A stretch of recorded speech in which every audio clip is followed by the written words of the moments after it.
From the top. What's going on? I thought I did It it. is. That's right. Let's see. Where is it? There it is. There it is.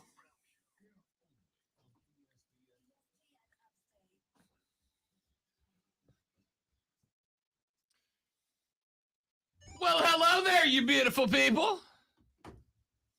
How do you do? Welcome in. The Rob Brown Show's on your radio. It's ESPN Upstate. Hello, Upstate South Carolina. Hello, America. Hello, world. It's good to see you one more time again. What's happening, y'all? I am Rob Brown. Across the glass from me, the great one. Hashtag Dad Kicks, Colonel Grudge, the Alpha and the Omega of ESPN Upstate, the content cash cow. Lonzo is here as well, and we are glad to have you along for another 3 hours of sports talk excellence, ladies and gentlemen. Nothing but the best is what you can expect from us here on the show. And it's what the Packers better expect out of Aaron Rodgers if they're going to give him 4 years for $200 million. I suspect, Lonzo, and this is just a guess, the price of NFL tickets are about to go up again across the league. Let's face it, everything's going up across the world right now. So I mean, it's you can blame it on inflation, not on Aaron Rodgers. I mean, sheesh. 4-year, $200 million is the. Does he not deserve to be the highest paid quarterback right now? Back-to-back NFC MVP. How couldn't he be, right? Or NFL MVP. How couldn't he be?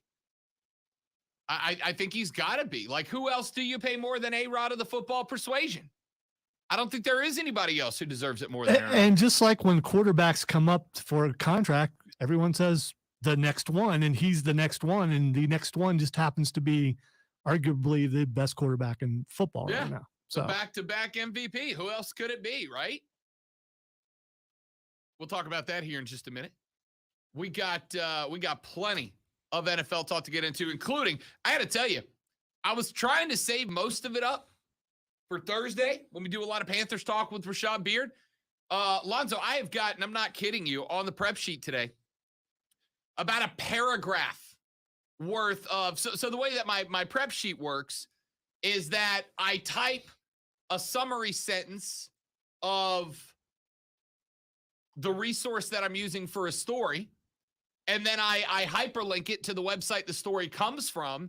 And, like my thoughts, I don't have to write down thoughts. A lot of show hosts, and this is not bad. This is not a critique. It's just a difference in strategy. A lot of shows, what they do is they write out what they're going to say about a topic. I don't. I like to ad-lib it. I like to make it up as I go. So yeah, this is more of a living show, more so than, oh my gosh, we can't go outside of this. This is what I have set in motion. No. And then you get the mean looks from people when you. Yeah. I've been doing this 14 years now, and the amount of shows that I have followed my prep sheet segment by segment, Lonzo, is zero. It has never happened in 14 years that I have gone through the prep sheet the way I've organized it and hit everything that's listed at the time I've listed them to be hit. Yeah, if you go in order, it's kind of boring. What you're saying is, yeah, I know that news just broke, but I got to stick to my format. Right. No. So I make it up as I go.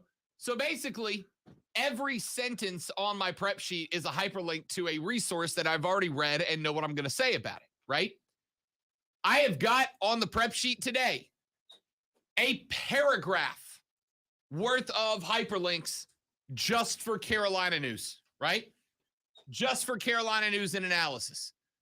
I've got what will it take to trade Sam Darnold? Unfortunately for Carolina, a lot. Fitterer says trading back is a real possibility. Carolina could be in the mix for Mitchell Trubisky. Robbie Anderson has been in trade discussions with the Patriots.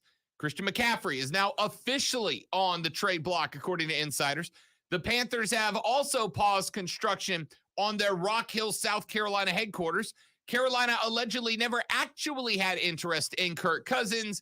Observer reports that drafting a QB is becoming more and more likely for Carolina. I can't wait for the Kirk Cousins thing, because that makes me feel so much better. Yeah.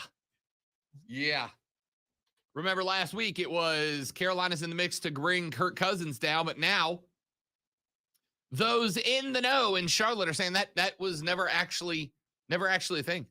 Never actually a thing. We're going to talk about that. Plus, one of the reasons that the Panthers were looking to move HQ down to Rock Hill, South Carolina was to have a presence in the Palmetto State.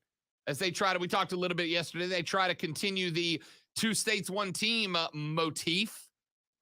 But now, because local funding isn't coming in the way it was supposed to up front, that construction is on pause, and Carolina will remain in Charlotte for the time being. We're going to talk about that. Wes Welker is in the news.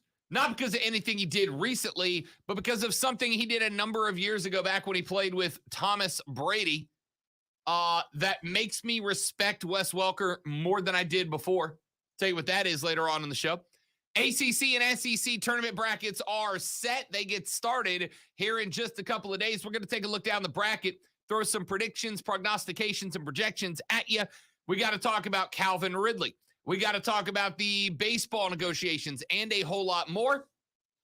So let's get to it now. Let's do lunch. This is a very nutritious lunch. All the food groups are represented. You guys are here. What in the wide world of sports is going on here?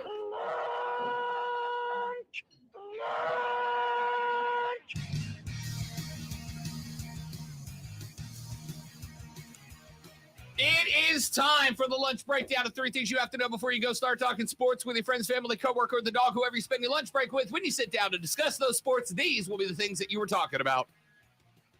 That's my impression of that guy who reads the stuff at the end of car commercials really fast. Your cadence was perfect with that. I get a job doing that, right? You need to talk a little bit faster, but I think you can pull it off.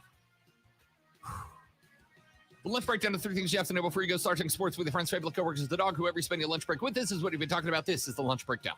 Wow, you could sell micro machines. You probably won't get the reference, but you could. I very well remember micro machines. They're like, hey, are your parents too poor to buy you Hot Wheels? Here's micro machines. It's like half a Hot Wheel, but your friends won't make fun of you for it, at least not to your face. They always had a speed reader doing their commercials, which was really amazing. Texas says, you have made it when you can get a sports car and a gold-plated Sony Walkman like Lonzo. Lonzo, the 1%er with his gold-plated Sony Walkman. No. Lonzo buys obsolete technology, but then gets it gold-plated just to show off. They're new. Because they're coming out for sale. And we're bringing back Walkmans? Yeah. Why are we bringing back Walkmans? Who's still buying CD? I don't know. As I pointed out, why would you do that? Most people listen to music on their phone. So it's an MP3. It's like an iPod. It's not like a CD. It's got a good amount of storage, from what I understand, and a touch screen, and I don't get it. It's basically what the OG iPod was, right? Except instead of the little scrolly wheel, you have a touch screen on it. Yeah. It's an iPhone that only is for music. Yeah, the OG iPod, which got lost so easy or ended up in the laundry and because it was too small. I still have mine. The first gen iPod, still have it. That thing was revolutionary. That changed the game. I had some smaller MP3 players for sure, but what's the point now? I feel like you were a Zune guy. No. You owned a Zune at some point. No, it was just like, that's a cheaper version. It seems to work just as well as the ones that people are paying a lot of money for. Let me get that one and just download all my stuff on it. And yeah. On Amazon right now, you can buy a Sony NWWM1Z Signature Series high-res Walkman, Lonzo, and it's only going to set you back $2,300 and some change to buy literally what your phone already is, but also a phone. Yeah, I don't get it. Text says, is floppy bacon on the prep sheet? No, floppy bacon was on the breakfast plate this morning. Hashtag team floppy bacon. I'm going to defend Rob here for something that Keegan is saying, and you could be right, but I don't even know what Zune is. So, I mean, it probably wasn't. Zune was Microsoft's answer to the iPod. And basically, if you like, Zune is what you got if you didn't care about the status of having an iPod, right? Except for it also got you made fun of in high school. It's like, oh, yeah, Zune guy over here. That's cool. That's cool. You got to remember that this kind of technology came out when I was in my 30s. So I could care less about. Yeah, this was Yeah. I was in college at this point that the Zune and AirPods dropped. And also, I'm old. All right. Item number 1 on the lunch breakdown today. We mentioned it a minute ago in passing. Looks like Christian McCaffrey is now on the trade block officially for the Carolina Panthers. Multiple teams have now called the Panthers about a possible trade for Pro Bowl running back Christian McCaffrey, according to a league source. The Panthers have not yet publicly said that they are looking to unload McCaffrey, but multiple league sources said they would consider a deal if offered a first-round pick and another player that does not come attached with a big salary cap number. McCaffrey, who is only 25, has 4 years remaining on his contract, which was extended last offseason, making him the highest paid running back in NFL history with an average salary of $16M a year. He has a 2022 salary cap number of $14,309,000. And next year will chime in at 17.7 mil. The Panthers have $26 million in cap space, offloading McCaffrey. If they did not take anybody back, if they only got draft picks for him, would bump that number up to 40 million cap space. Just like that. That's impressive. McCaffrey became the third back in NFL history to have 1,000 yards rushing and receiving in the same season. Can anybody else tell me either of the other two? I actually knew one of them. I could not get both. Can anybody, let's see, if anybody can text me the name of either of the other two running backs that put 1,000-yard rushing and 1,000-yard receiving season together. It's happened 3 times. McCaffrey is one. Does anybody know either of the other two? Lonzo, do you even have a guess? I had one, but only because I was a huge fan of this cat back when he was playing in the heyday. Yeah, see, I don't know when the heyday is, and I'm trying to go through this, trying to figure out who. There have been several versatile backs. I'll give you a hint. The reason I was a big fan is because this kid comes from my hometown of New Orleans, Louisiana. Does that help you at all? No. Marshall Faulk. Okay, all right. Back in the days of the greatest show on I was going to say, turf. playing in the perfect offense format, too, yeah. Marshall Faulk, and yeah, we got a texter who got it right. Marshall Faulk and Roger Craig was the other one. Well done, texter. Look at that. He of the high-stepping running. Yeah, thing. man. Yeah. I'm going to go ahead and say it, ladies and gentlemen. We got the smartest damn listening audience in all the world right here on ESPN Upstate. Or you did give them enough time to Google, but you know. Or the best Googling. Yeah, there you go. Audience. I don't know which one. Either way, yes, Roger Craig and Marshall Faulk were the two who also did it.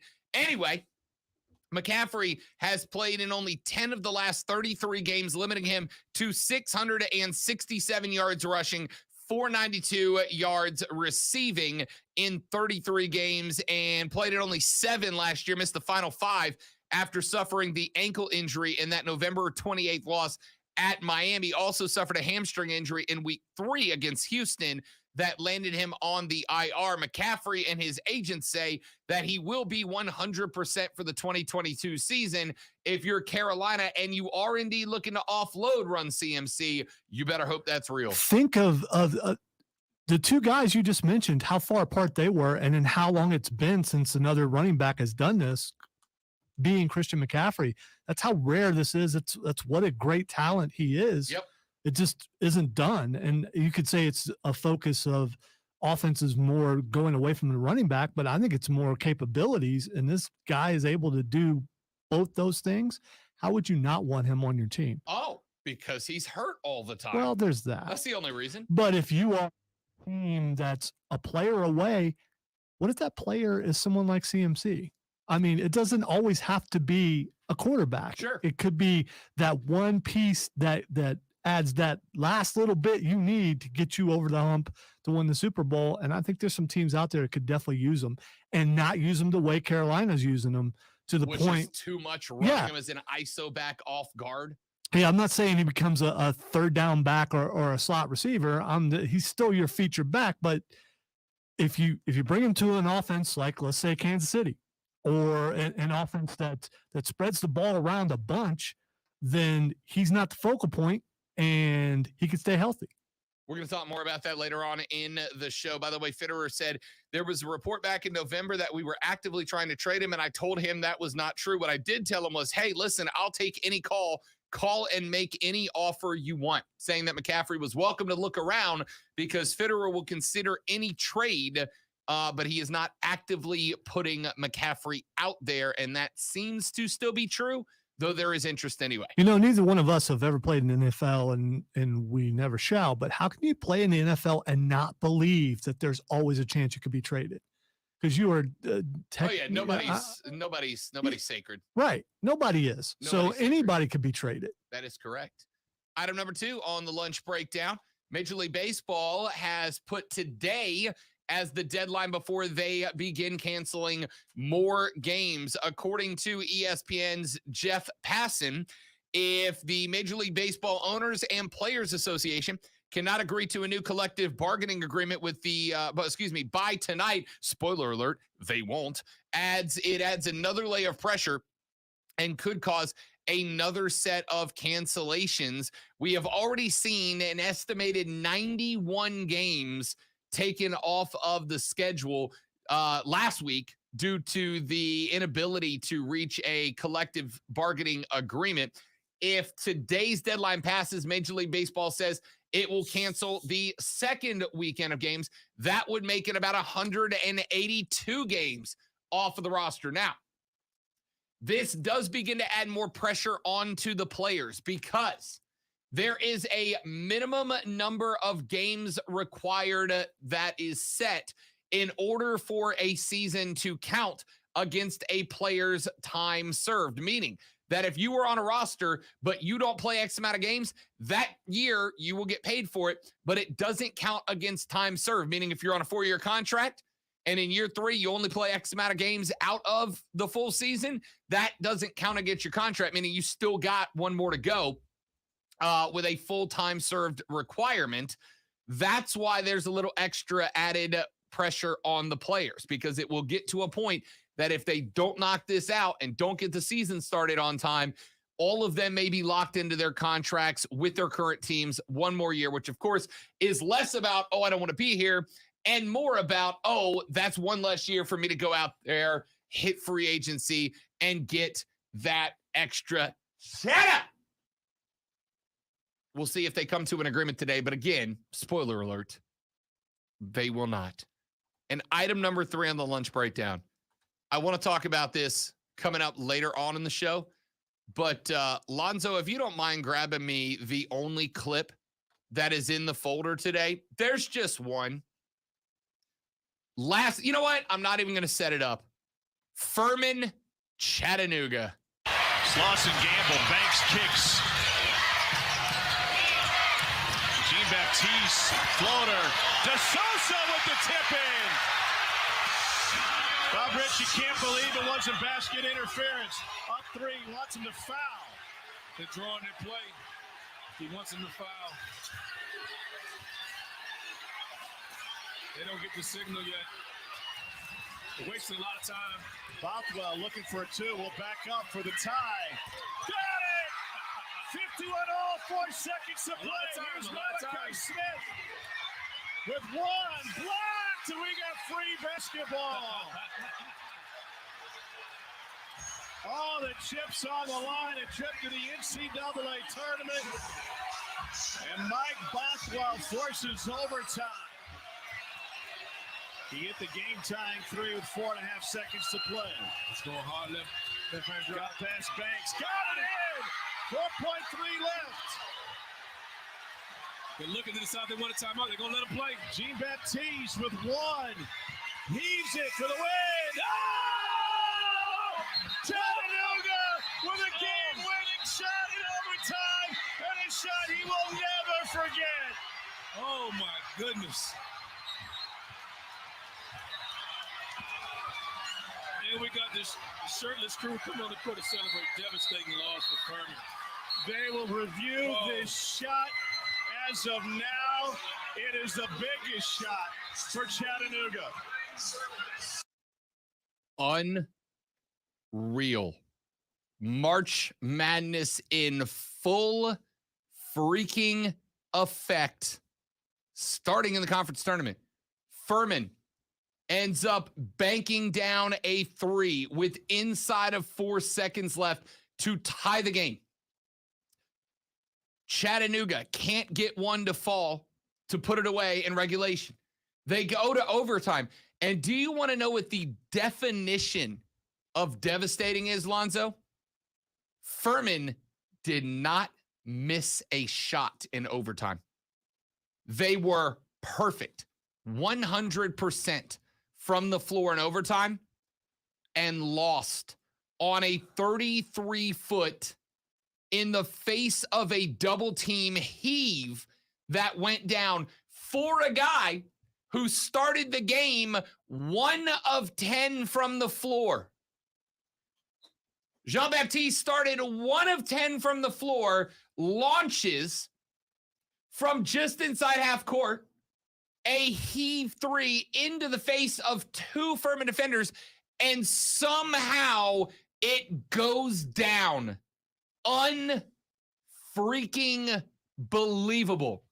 We'll talk about that when we come back here in just a minute. We got Furman basketball, we got Carolina football, and a whole lot more coming down the pipe. It is going to be a slammed up busy day. And at 2:20 today, it's Tuesday, and you know what that means.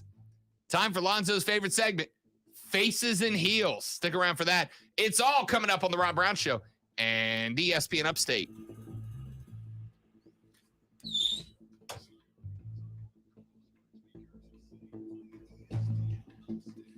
Steven said, can we put David Tepper on the trade block?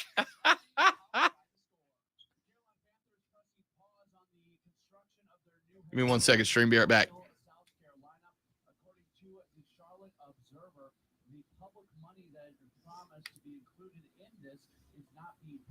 So now they need to wait to figure out how that money is going to end up again.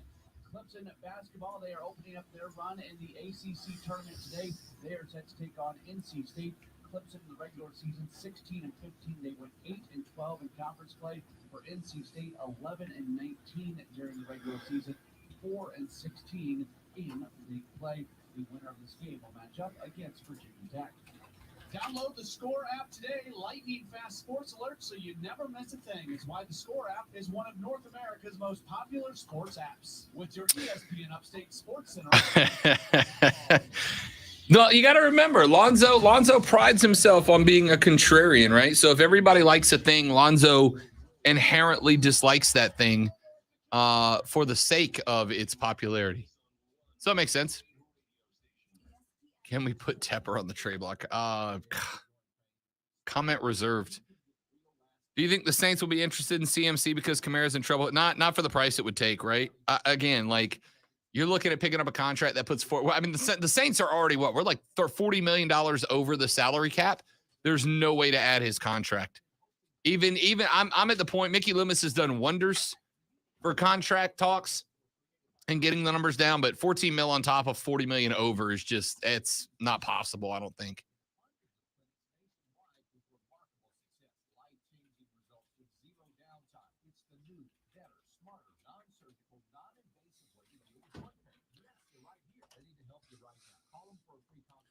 Did you see what I sent you? I haven't been able to watch it yet. I haven't watched it yet, but yeah. I guess that response was just sent about 15 minutes ago. Wow. He got that together pretty quick, didn't he? It's not a match, by the way. At least not yet.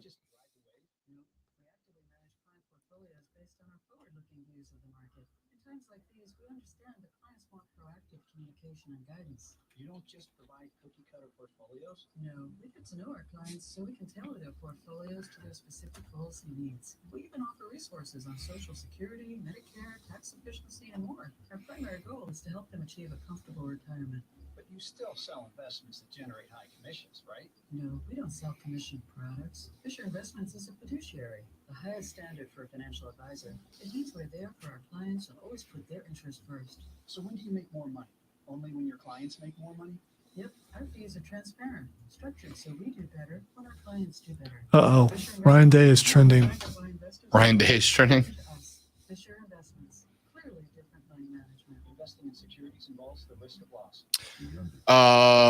Talked with our AEW contact who has put me directly in touch with AEW's talent coordinator. Ooh. Because I told her we'd like to maybe do a couple of things leading up to the show in Columbia. And she was like, absolutely, I'm going to put you straight in touch with a talent coordinator. And then I asked if they had any in-person PR opportunities at or before the event, you know, like, could we get some sound live? Could we do a video interview, whatever? And she was like, let me see if I can work something out. Ooh.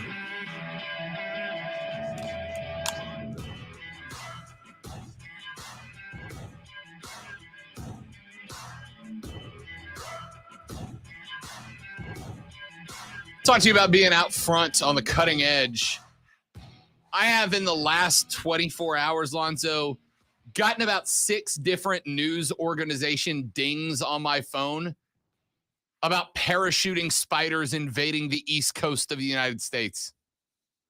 Ladies and gentlemen, we told you a week ago to begin prepping your flamethrowers and Molotov cocktails because the parachuting, whatever they're called, spiders, Juro spiders from Georgia, of course they'd be, are somewhere right now.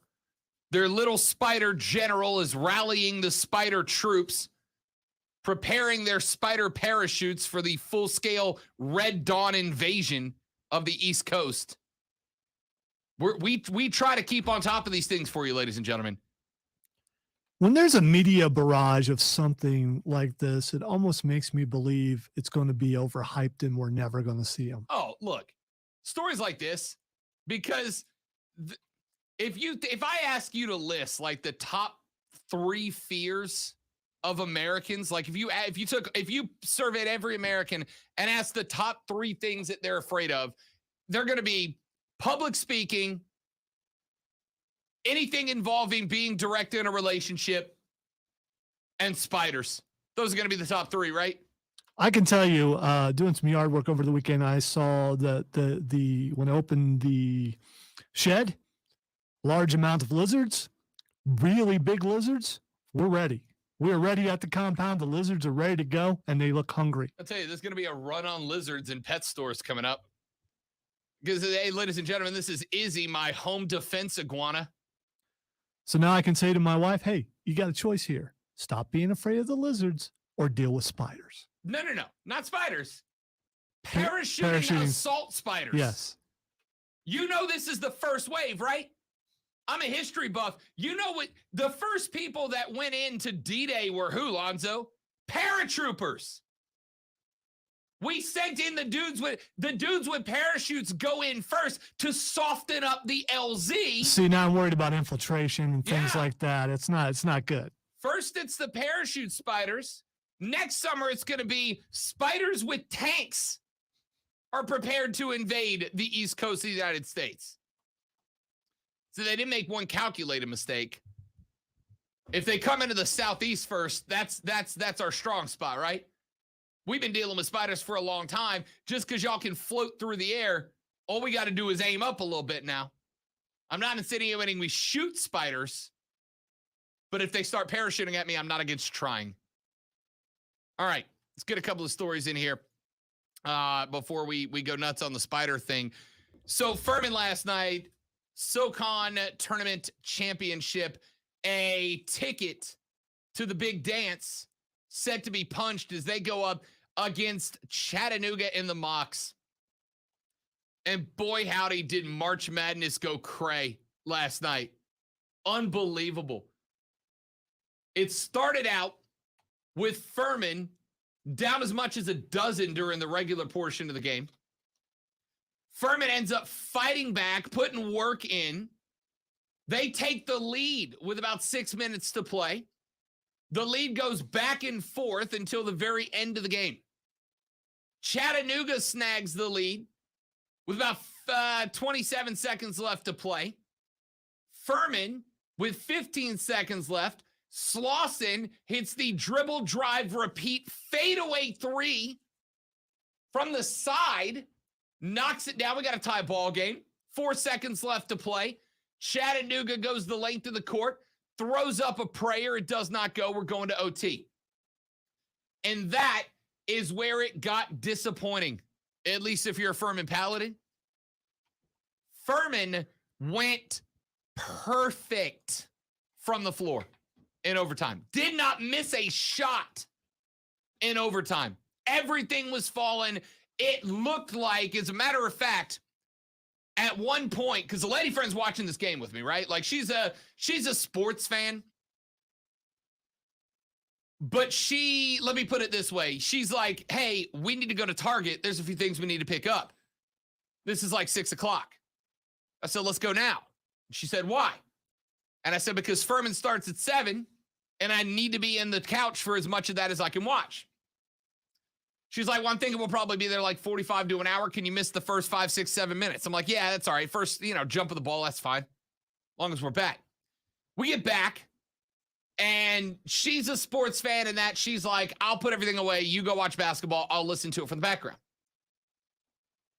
Gets to be about 3 minutes left. Now, keep in mind, in the opening 10 minutes of the second half, from 20 on the clock to 10 on the clock, the third quarter of the game, if you will, Furman put up 6 points in a 10-minute stretch. See, that's the problem. And I'm curious about it because the coach at halftime, doing the interview before you go in, he's like, we've been up on these guys twice now and come back and they beat us.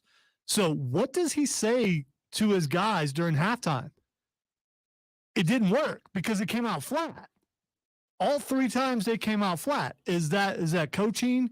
Is that players? Is it just in your head after it happens twice? You come out, we're not going to do that again. We're not going to do that again. We're not going to do that again. Then you come out and your threes aren't dropping. Is that mental or is it Chattanooga playing defense? Because it looked more mental to me. I think, look, Furman has a good defense when they're on, right? And they focus on that. And I think it can come in spans. It can come at the detriment of the offensive side of the glass. They're so keyed in on defense that they get a little bit out of the comfort zone on the offensive side of the floor. And I think that happened, right? Their goal was to come out the second half and not let the Mocs get hot, not let Chattanooga start finding the strings, because if they do and they go on another run, you're really hurting here. So let's go out there, play hard-nosed defense. Don't let Chattanooga get hot. And once we kind of stifle their offense, we'll start chipping away at it. And it did not work. But you can see their countenance change as Chattanooga started scoring points. Like, oh no, here we go again. And to Furman's credit, they came back, obviously, to take it to overtime, but it never should have been that way. You have that kind of lead, you find a way to keep it. And I realize it's basketball and things can, change really quick, especially with the 3-point shot.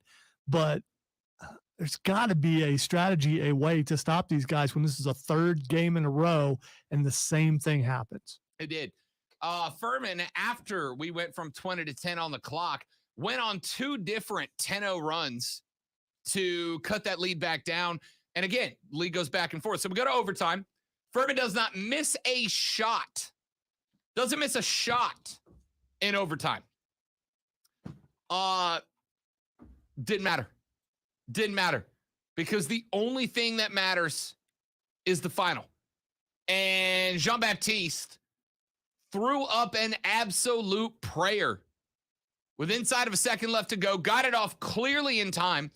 At this point, because I am now, Lonzo, audibly yelling at the TV, let's go! I'm pumped. I'm ready to roll. Furman came up with that clutch 3 to go to OT. Shots are falling in OT. I'm like yelling at the TV. The lady friend, with about 3 to go in OT, she's like, all right, well, I got to check this out. She sits on the couch. And when Baptiste knocks down that prayer of a 3, and by the way, nothing but string, right?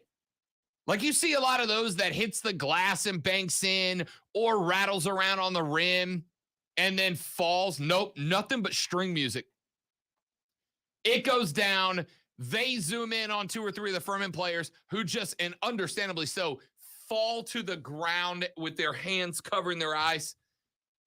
She looks at me, Lonzo, and she goes, that that you're going to talk about that tomorrow, right? Like, yeah, kind of like I have to. I kind of feel like I have to. Kind of feel like I'm obligated. Even she recognized the the impressiveness of that shot, right? So then I pop on social media. I'm like live tweeting the OT. I live tweeted the second half in the OT of that game. Follow me on Twitter at The Rob Brown Show. Live tweeting the end of that game.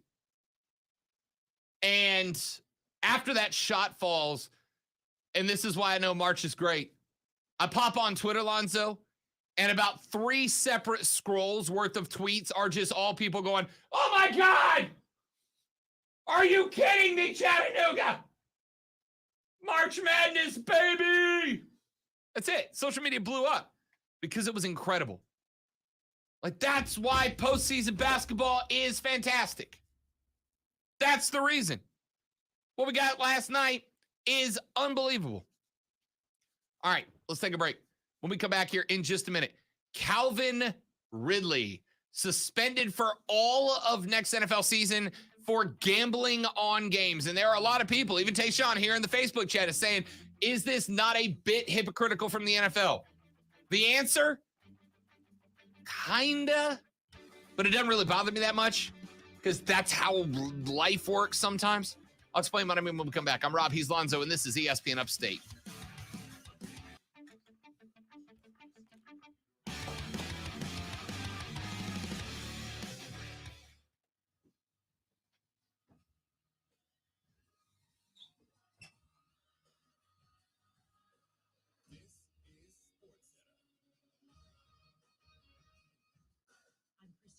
Breaking news, Aaron Rodgers has made his decision. He'll be back in Green Bay. He and the Packers are working on a contract that will lower his salary cap figure for the 2022 season while giving the 38-year-old future Hall of Famer contractual clarity well into his 40s.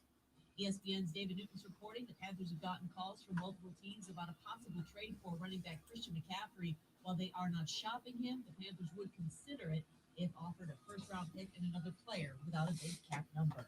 NBA Nets coach Steve Nash telling reporters today Ben Simmons will join them in Philadelphia tomorrow and will sit on the bench with the team during Thursday's game against the 76ers. His first time back in Philadelphia since that blockbuster trade that sent him to Brooklyn. No word yet when Simmons will make his season debut. He is still dealing with that back injury.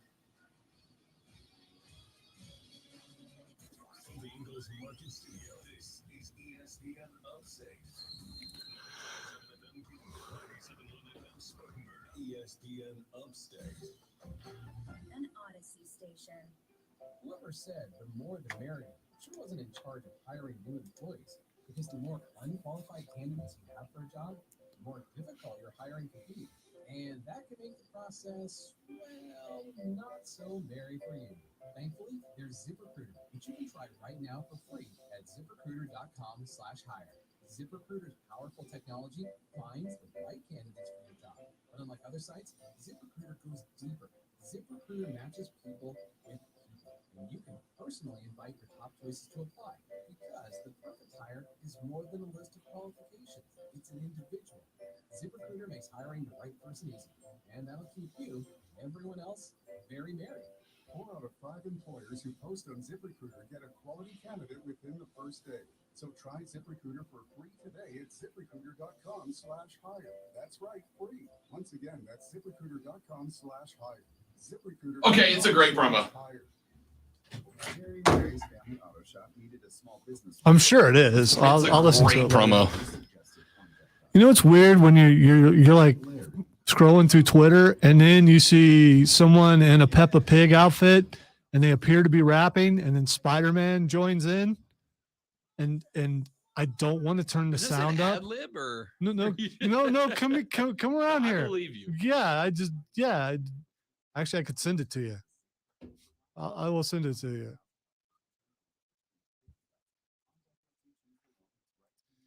I'm not the one who's so Okay, I just sent it to you on Twitter. I don't want to listen to it because I don't want to hear the sound. I'm just enjoying the visual. Wait till Spider-Man comes in. I don't know what the heck's going on there, but it's. See, kids, you don't actually need to do drugs. You can just watch the internet and. I am kind of curious about what the vocals sound like, but it actually sounds like Peppa Pig. I'm just done.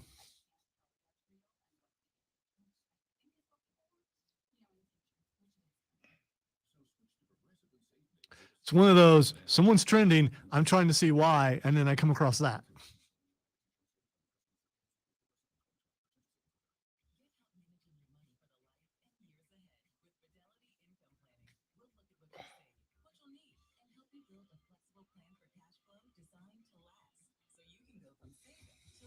I've been playing every night, Tayshawn, but you asked for Rob's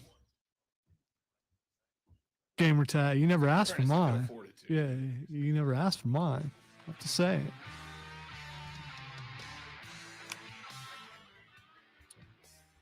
Let's play another round of the Rob Brown Show Home Edition. All right, I'm going to test the old muscle memory here just your actual memory here. Lonzo, Ray Rice was caught on camera beating the hell out of his fiance in a hotel elevator. Do you remember how many games he got suspended for that?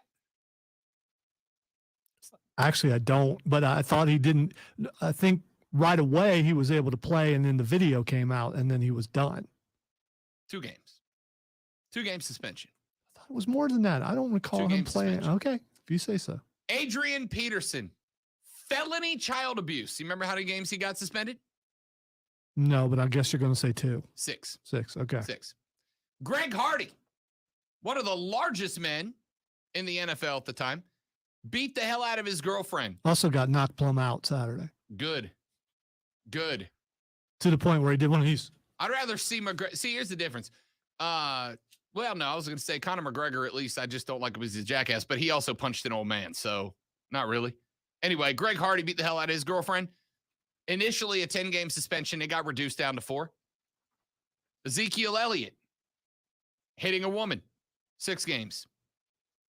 Calvin Ridley has been suspended 17 games for playing fantasy football on FanDuel while he was not actively in the National Football League. Now, there's 2 different directions to go here. First off, you are comparing crimes that you should not compare, but that's I get what you're doing, but I mean, this is, you want to compare things, you should compare other scandals that have to do with betting. I don't think it's unfair to say that beating the tar out of your fiance should not be 10% of the suspension of a guy who laid $1,000 out on FanDuel. By the way, I agree.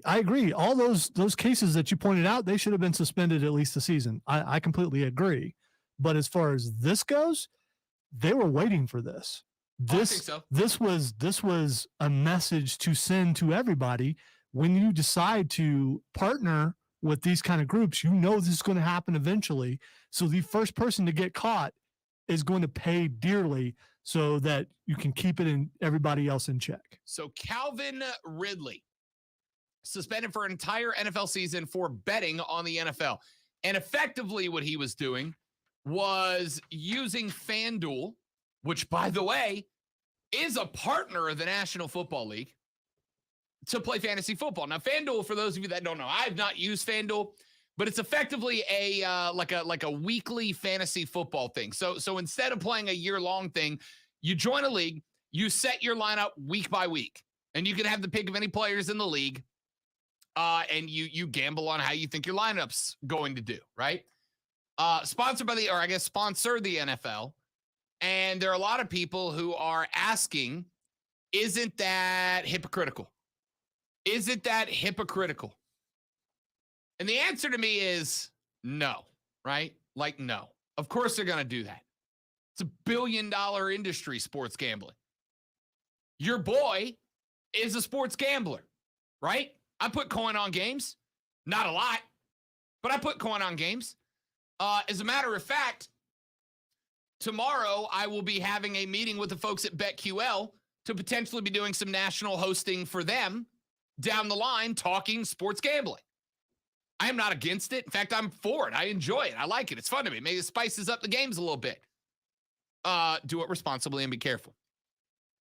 Anyway, Tayshawn says, isn't there a bit of hypocrisy in the NFL when it comes to gambling? What about league-sponsored fantasy leagues, betting apps, and a barrage of ads reminding us that if the action on the field isn't enough to keep you interested, you should spice it up with your own action off it? Like, I don't understand it in a way, especially why they punished him so severely. I was a bartender for a while, Lonzo. What do you think is the number one product that a bar sells? It's booze, right? I was going to say bad advice, but you know. They don't sell that. That comes with the booze. Oh, okay. That's free with the alcohol. A bar's number one product is alcohol. 95% of bars have a rule that the people who work in bars aren't allowed to drink while they're there, right? In fact, one bar that I bartended in, not only were you not allowed to drink while you were on the job, you weren't allowed to come there and drink when you were off either, right? They didn't want their bartenders coming in, knocking back a handful of bourbon old fashions and causing a ruckus in the bar because it still reflects on the bar. Plus, you knew where the real good stuff was, and there's that too. Also that. I knew when the bartenders were stiffing me because I know how to make that drink. Anyway, the point here is that there are some situations where this is the way it works, right? This is the way it works. If you're a bartender, you can't drink on the job. And a lot of bars have a rule that you can't drink there even when you're not on the clock. But what do? They don't do anything but sell alcohol to people, okay? For a league that, and I think this is stupid because I don't believe it, but for a league that preaches integrity of the game above all else, no, you can't have players gambling. It's real simple, right? You can't. And Ridley, now, when this happened, and this is where there's a little controversy, Calvin Ridley was not with the team. Remember, he stepped away around Halloween saying that he needed time to work on his mental health, which is fine. I respect that. I understand that. I appreciate it. I respect it.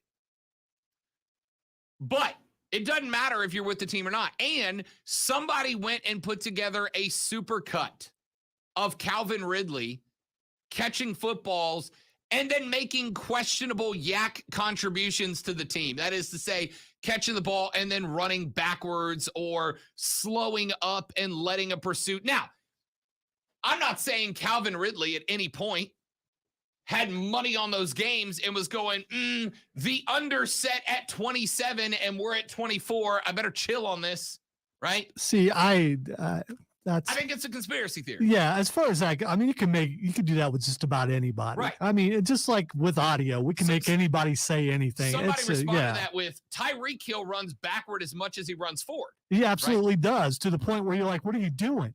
And I don't think it's because, he's trying to cover something. I think it's because he thinks if I see a window in there, I can get through it. I just need to bide my time. Yeah, I agree. I think that top to bottom, it's a conspiracy theory. But the point is that is now out there, and that is now something the Shield has to address, right? That is now something they have to answer because there is no way to say for sure. I'm going to sit here and tell you, I don't think Calvin Ridley has ever thrown a game. I don't think he's ever thrown yak. I don't think he's ever tried to limit points. I don't think he's ever looked. Besides, if I'm Calvin Ridley, who's the number one player I'm drafting to show out every week? Me, right? If you're playing FanDuel, you're getting points on yardage. And Matt Ryan. I mean, you're picking Matt Ryan. Of course. But you can't have guys gamble on the game. It absolutely calls into question the integrity of the game. It's a real simple premise, right? It's a real simple premise. Now, we talked about this a handful of weeks ago, the concept of athletes and coaches when Stephen Ross of the Miami Dolphins, who, by the way, if it is proven that Stephen Ross tried to get Brian Flores to throw games for him, Stephen Ross should lose ownership of that team on the spot. You get market value for the team and not a penny more, get out of the league, right? You can't have players, coaches, owners, administrator, anybody connected to the league gamble on the league. Now, is it still going to be easy for them to do so? Of course. All Calvin Ridley's got to do is call his cousin Greg Ridley. I don't know if that's a real person. I'm just making somebody up. But all he's got to do is call Greg and go, Greg, Do me a favor. I'm going to Venmo you a G.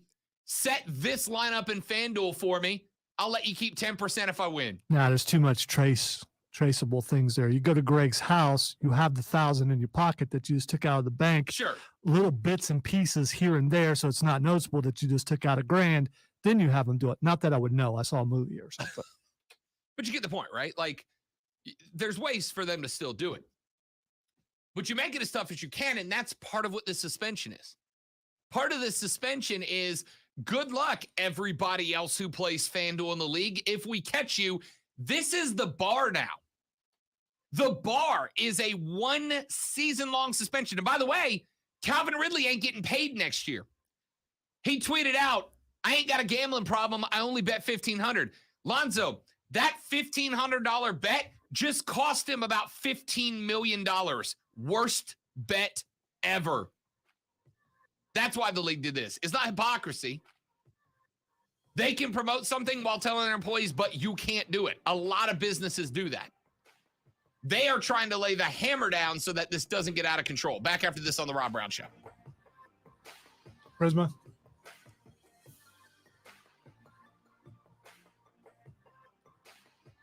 Tell you about my friends at Prisma Health right here in the upstate, ladies and gentlemen. Listen, here's the deal.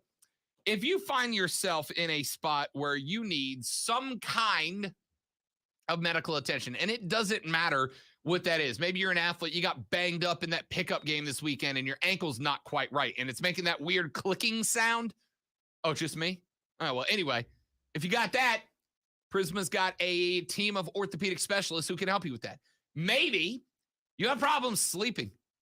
Maybe it takes you hours of sleep. You sleep too lightly. It's getting to the point that it's impacting your day-to-day life. They got people who can help you with that. Maybe you just found out that you or someone you love has been diagnosed with cancer. You want to make sure that the people that are there for you are accessible, are knowledgeable, and have access to the most up-to-date knowledge, information, and technology. And that's why you need to check out our friends at Prisma Health. There is a reason that the Gamecocks of South Carolina, that the Tigers of Clemson, who don't agree on anything, ladies and gentlemen, both agree that Prisma Health is the way to go when their athletes need assistance. And you can get that same treatment. Learn more by going to prismahealth.org, prismahealth.org. You can get yourself set up with an appointment. Find the doctor that's right for you with our friends at Prisma Health.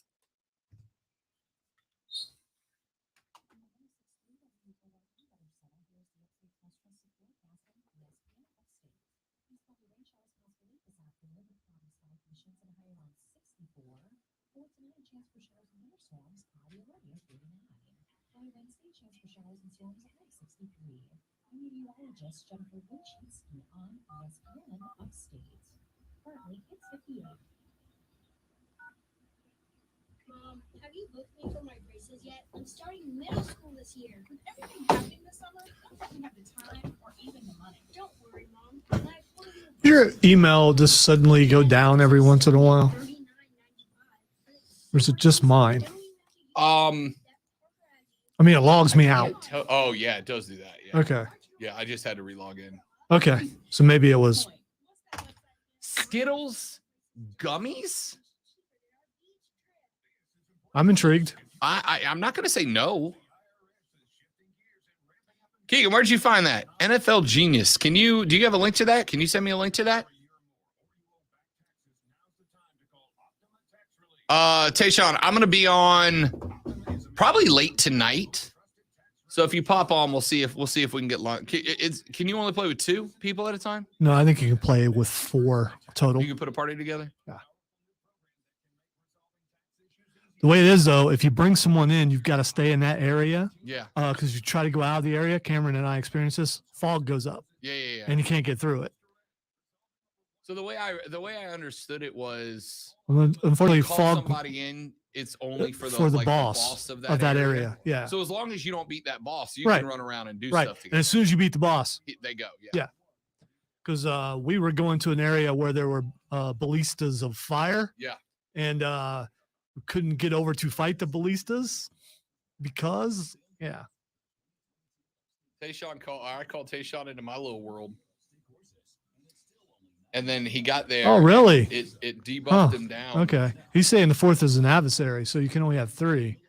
So you bring in a fourth, they're the enemy. Okay.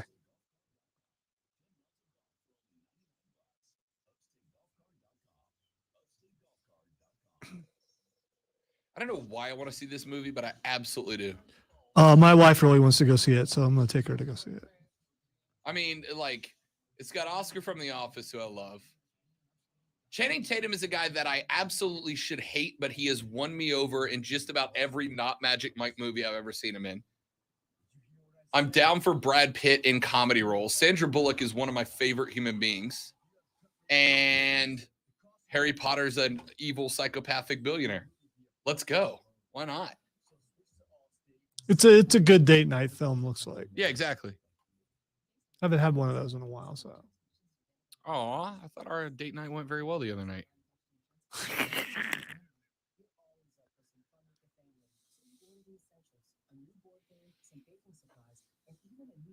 For outdoor movie night. And with the Bank of America customized cash rewards credit card, you can choose to earn 3% cash back on online shopping, which could increase up to 5.25% as a preferred rewards member.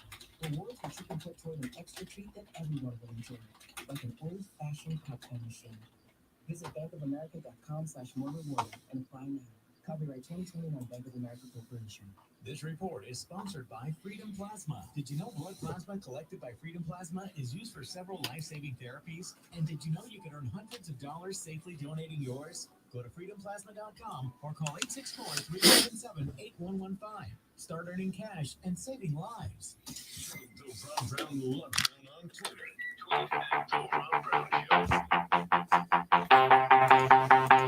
All right, an hour in the books, ladies and gentlemen. 2 more to go.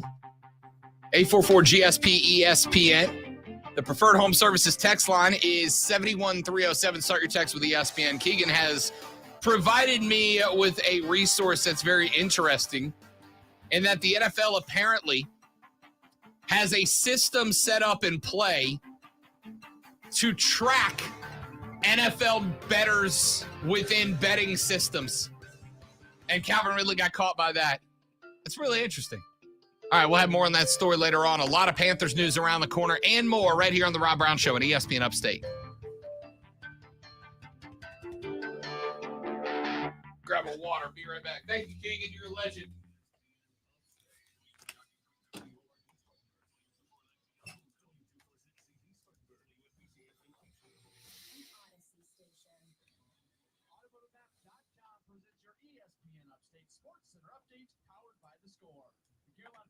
Pressing pause on the construction of their new headquarters in Rock Hill, South Carolina. According to the Charlotte Observer, the public money that had been promised to be included in this is not being paid, so now they need to wait to figure out how that money is going to end up coming in. Clemson Basketball, they are opening up their run in the ACC tournament today. They are set to take on NC State. Clemson in the regular season, 16-15. They went 8-12 in conference play. For NC State, 11-19 during the regular season, 4-16 in league play. The winner of this game will match up against Virginia Tech. Download the Score app today. Lightning fast sports alerts so you never miss a thing. It's why the Score app is one of North America's most popular sports apps. With your ESPN Upstate. So the AEW thing, would that require us getting there earlier to do that, or? I don't know yet. Okay. I don't have any information. I'm down if it is. I'm the same way. I'm down to leave like immediately after the show's over. Put 2-3 clips in and take off. I got to talk to Joe because I'm assuming we'll all ride there and back together. South Carolina fans are nuts. For the 2022 season rating adjustments, Clemson is the 3rd best team in the country. That annoys you if you're a Gamecock fan, but not as much as this does. See, I don't know about that because I'm a half hour closer to it than you guys are. So that's fine. We can rest. It doesn't bother me either way. I'm not saying I'm, but.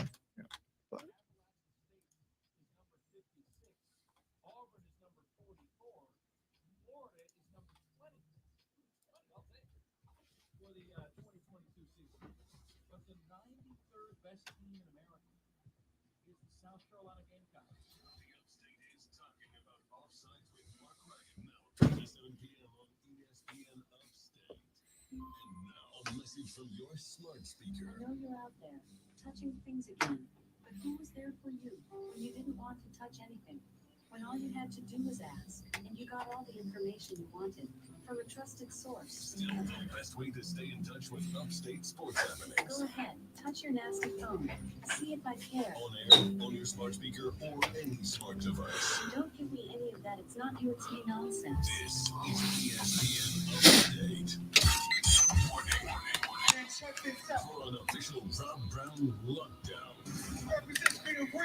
Yeah. Real, unfiltered sports talk manufactured locally for the Carolinas. Lockdown.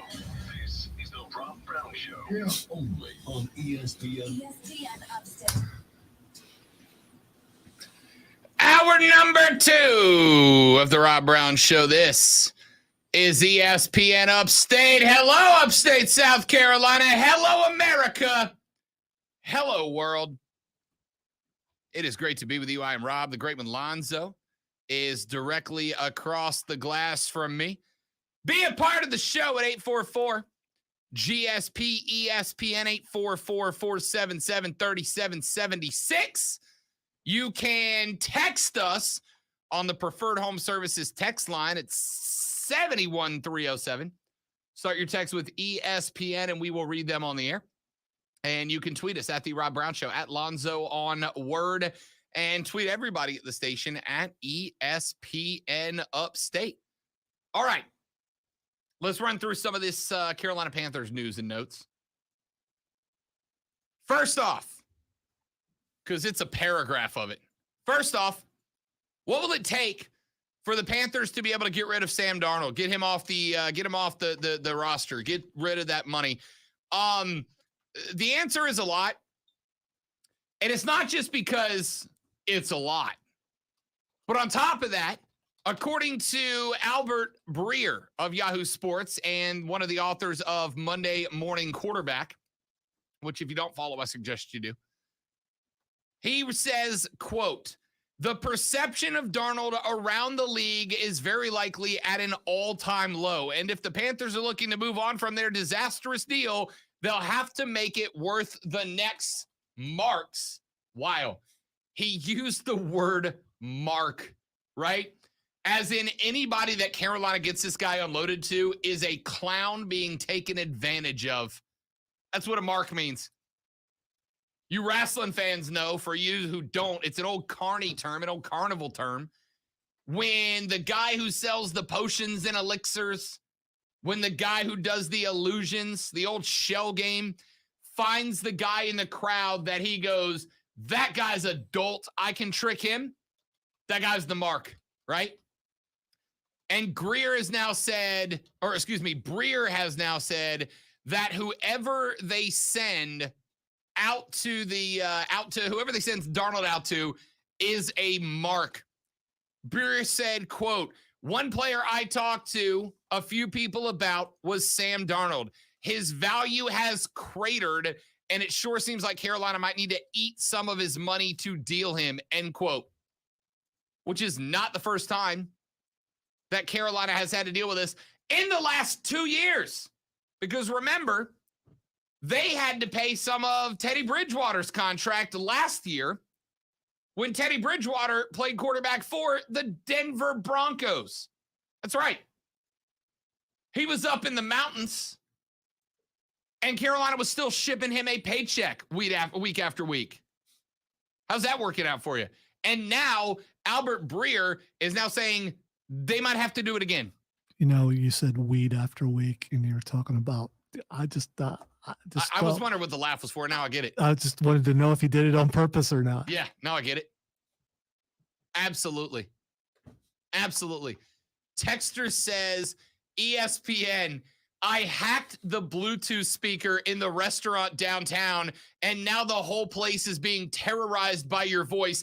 They can't figure it out. It's only been 5 minutes, but this is hilarious. Hello, everybody in downtown Greenville, South Carolina. My name is Rob Brown. We have the best sports talk radio show in South Carolina. It broadcasts from noon to 3 on 97.7 FM in Greenville, 97.1 FM in Spartanburg, or around the world by telling your smart speaker, play ESPN Upstate. And I promise you, I don't yell like this all the time, just most of it. Hey, man, we all know that you're a cheapskate. Tip a little bit more, okay? Yeah. Just another extra $1 or something. These people are trying to make a living. It's hard to be a waiter or a waitress. Come on. To those of you being held hostage by a hacked Bluetooth speaker in a restaurant in downtown Greenville, when you get out to your car, flip it on over to 97.7 FM and listen to the best sports talk radio show in the state of South Carolina, according to the South Carolina Broadcasters Association. And B, everybody in that restaurant, throw an extra $2 onto your tip. And make sure that the poor service industry members who are having to work while I scream in the background have a better day than they would have. All right? Throw the folks working the bar, working the tables an extra couple of bucks, and make sure when you get into the car, you tune into this show because it just gets better the longer you listen. And to the Texter says, well, now they figured it out. They don't know it's me. Time to leave, I think. Well, don't just get up and leave now that you've sent that text and I've read it on the air. You got to act surprised now. It was you. You got to act surprised if you just get up and leave, they know it was you, man.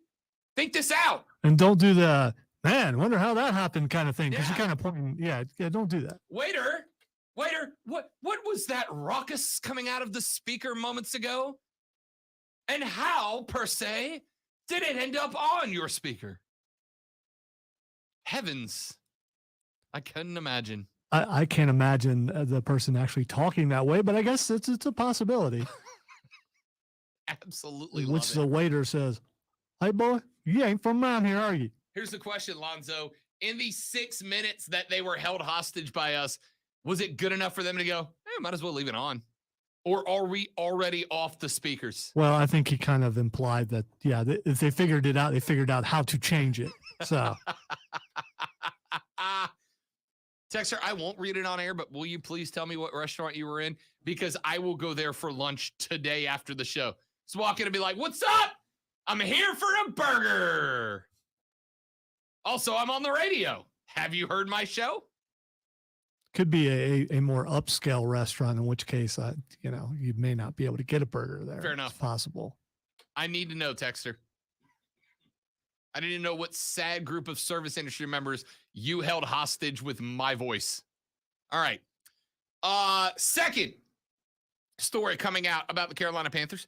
Scott Fitterer has now officially said that the Panthers are willing to trade back. He was asked, with the concept that the Panthers have said that they are looking OL in the first round, would they be willing to trade back?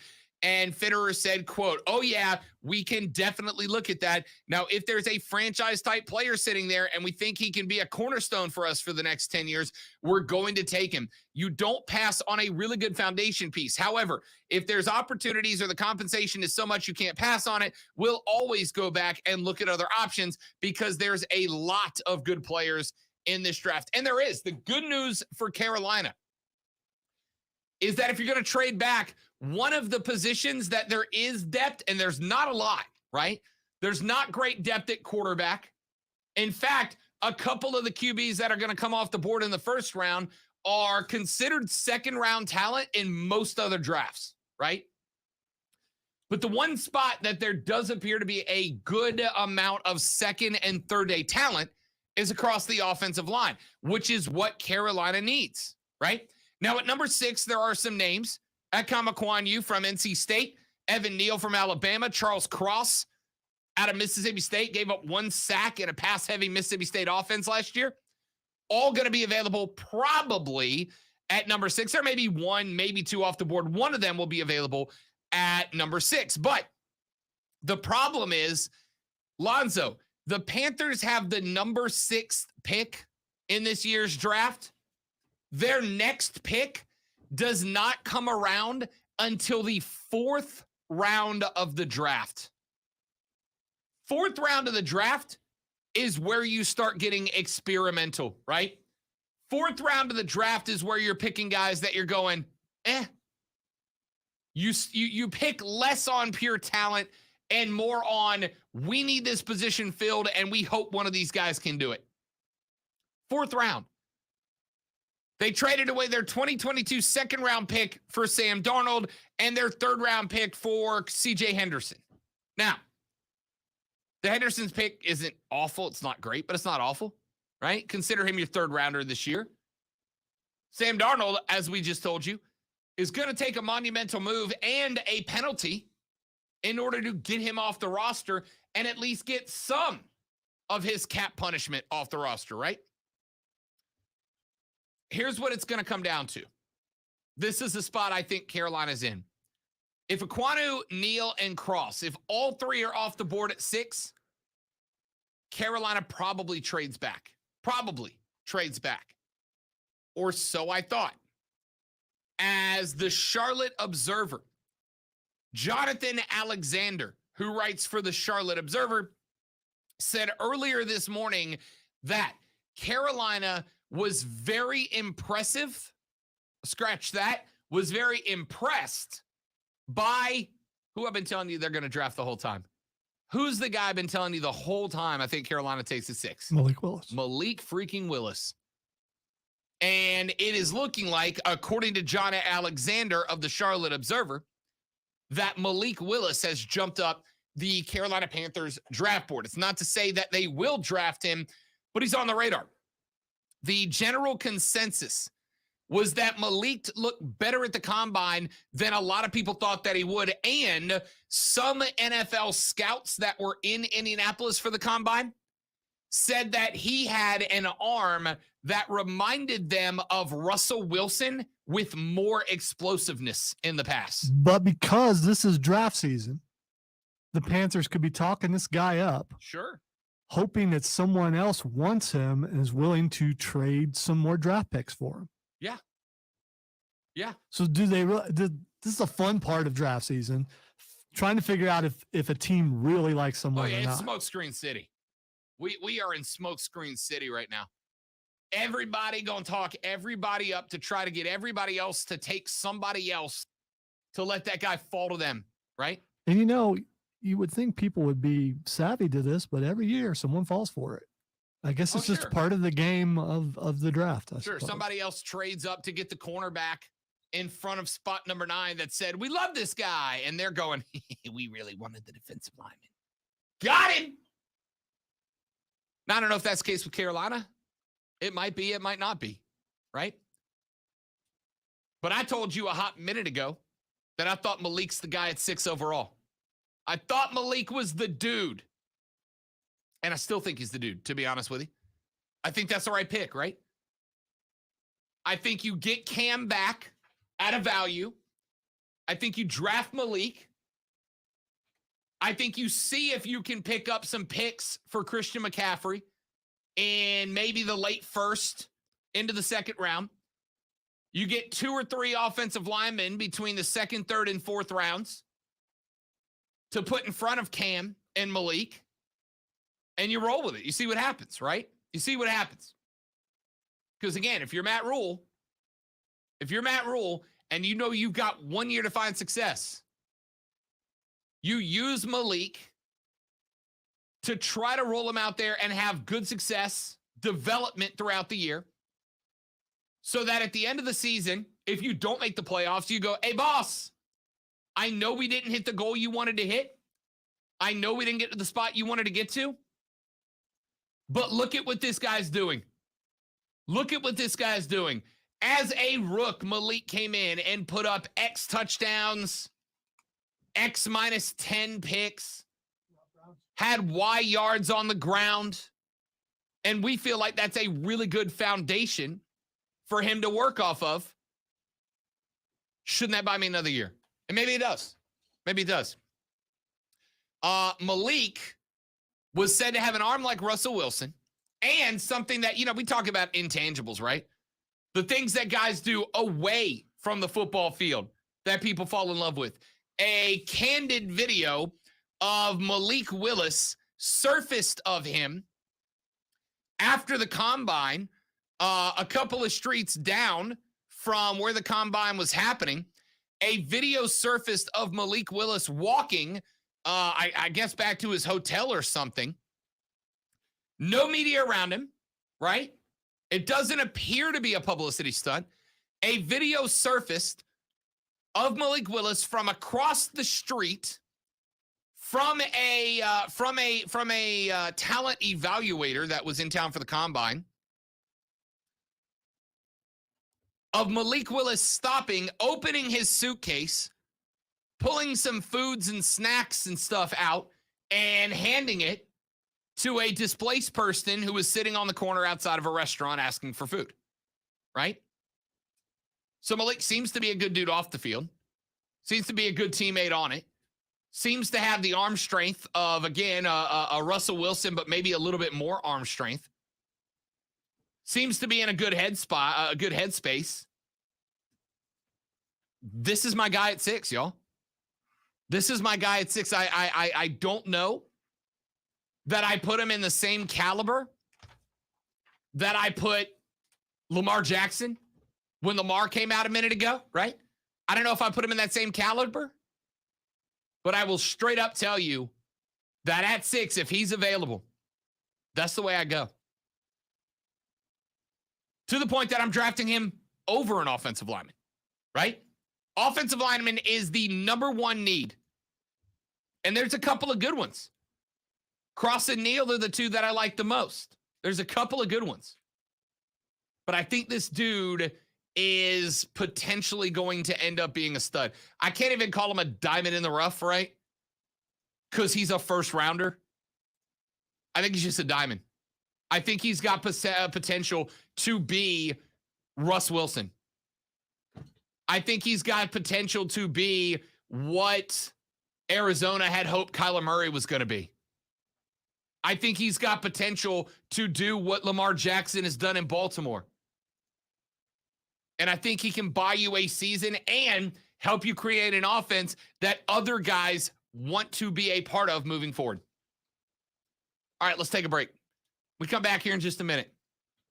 You guys know that Liberob the Woke Warrior has been in favor of the MLB Players Union during this entire negotiation. I think there's a couple of spots they made some mistakes.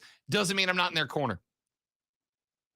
One little tidbit of news dropped yesterday that I think will sway you if you were still on the owner's side away from them. I'll tell you what it is when we come back. I'm Rob, he's Lonzo, and you are listening to the South Carolina Broadcasters Association Sports Talk Radio Show of the Year, The Rob Brown Show, right here on ESPN Upstate.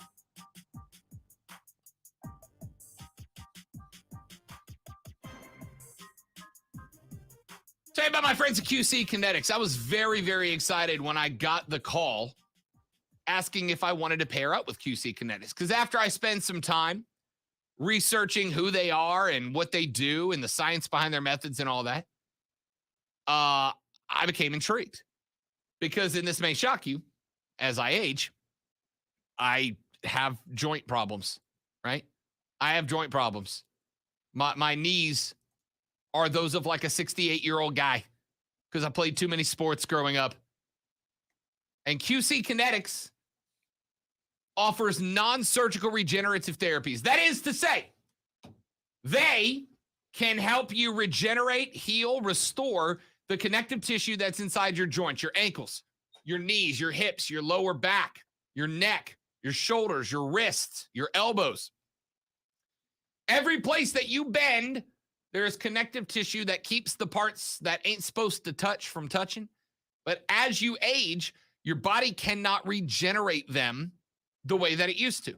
So QC Kinetics now knows how to go in there, how to regenerate that connective tissue, how to heal that connective tissue, and how to get you back to feeling like you did when you were younger, back before you had to deal with joint pain, back before it not only impacted how you feel, but impacted your decision-making, right? I can't play 72 rounds in a weekend like I used to because I know my hips and my lower back are going to kill me on Monday. Well, now QC Kinetics can help. If you want to learn more, go to their website at qckinetics.com. QCKINETIX.com, QCkinetics.com, or give them a buzz at 864-448-3772. Mention the Rob Brown Show and get that first consultation for free 864-448-3772. It's our friends at QC Kinetics.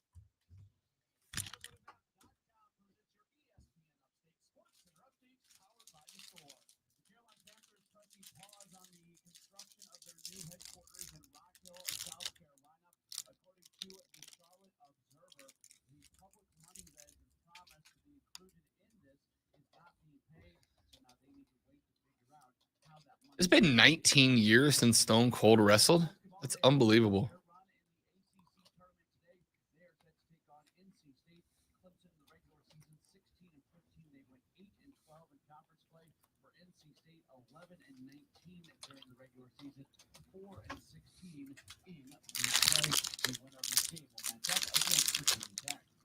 Download the Score app today. Lightning fast sports alerts so you never miss a thing. It's why the Score app is one of North America's most popular sports apps. With your ESPN Upstate Sports Center update, I'm Matt Pauley.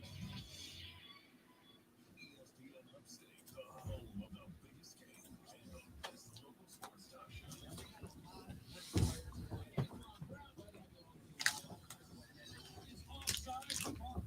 What's next? It's the base coverage of March Madness, the NFL Draft, and much more. The biggest names and the biggest games in sports. The talk is real on ESPN Upstate.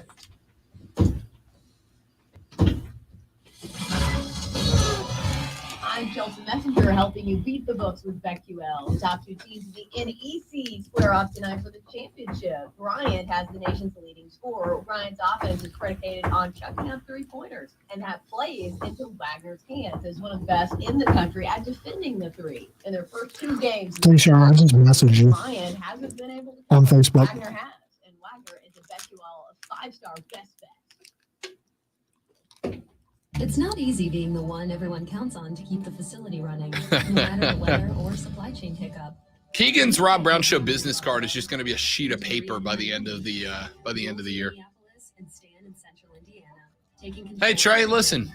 It's called what is it called? Guerrilla marketing. You know, when you get a chance, I learned this very early.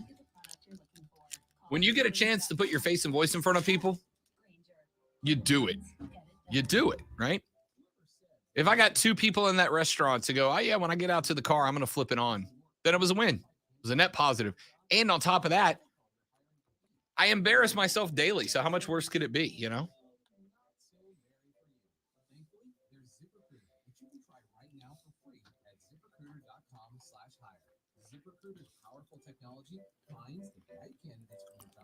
I disagree with one thing. There's always a worse way to embarrass yourself.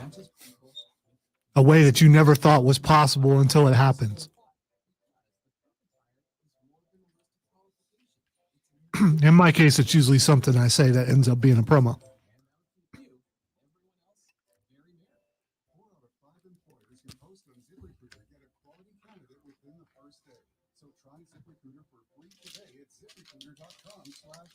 That's right, free. Once again, that's ZipRecruiter.com/hire. ZipRecruiter.com/hire. This feature sponsored by Nirvana. Worried about what you're breathing in? With each breath, allergens, germs, and viruses get trapped in your nose. Now there's a simple. Maybe we can talk AEW into letting us be honorary members of the Wingmen. And we could just go out with the Wingmen. Speaking of embarrassing. You wouldn't do it? I kind of think if it, all right, you get to be an honorary member of any tag team right now. Now, mine's already set. I am officially a New Age outlaw, and I don't think you can top that. But any tag team active today, you get to be an honorary member of. Who's it going to be? RK, bro. No. What? How are you going to be an honorary team member of a team whose guy's one gimmick is I'm high all the time? I could be Riddle's dad. Yeah, and you're going to be like, Matt, do you really need to do that before matches? You're going to talk Riddle out of the character trait that makes him awesome. Not true. Not true. You're going to endorse it? I can do a lot of things without doing anything. Teach Riddle the value of innuendo and tact. Yeah, I can do that. But he already does that. No, I was going to say you're going to teach him the value of moderation. Maybe don't get blazed up before WrestleMania, Matt.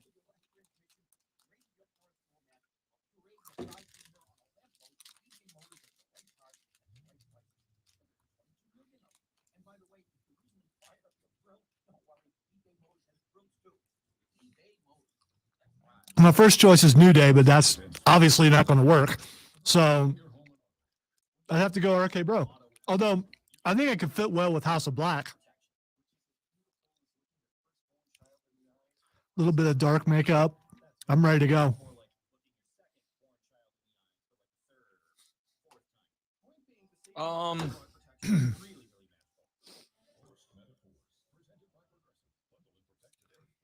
Bear Country. There we go.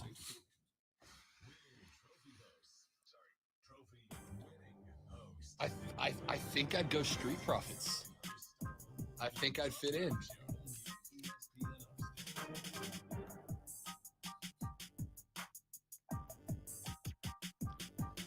The Rob Brown Show back on your radio. It's ESPN Upstate. That does not work with what you're wearing. I just want to point that out. Hey. Maybe the cap, but the flannel, it just doesn't. I think I fit in with the Street Profits perfect. I'd be the token white guy. You throw off the flannel, the V-neck although I don't know. I do want one of their jerseys though. Dude, they're dope. I've been seriously considering buying one of those. I gotta tell you, Zoe, we Fight Club might be an extended segment this week because there's a lot. For those of you that haven't seen it yet, Stone Cold Steve Austin cut a promo that's making its rounds on social media, and it is better than any promo that's been cut in the WWE in months because it's Stone Cold, and he will be at WrestleMania. You haven't seen Kevin calling him out last night. It was a pretty good promo. I believe it. Still be shocked. All right. Hey, I just want to throw this out there real quick. I want to get to some of the other stuff we talked about.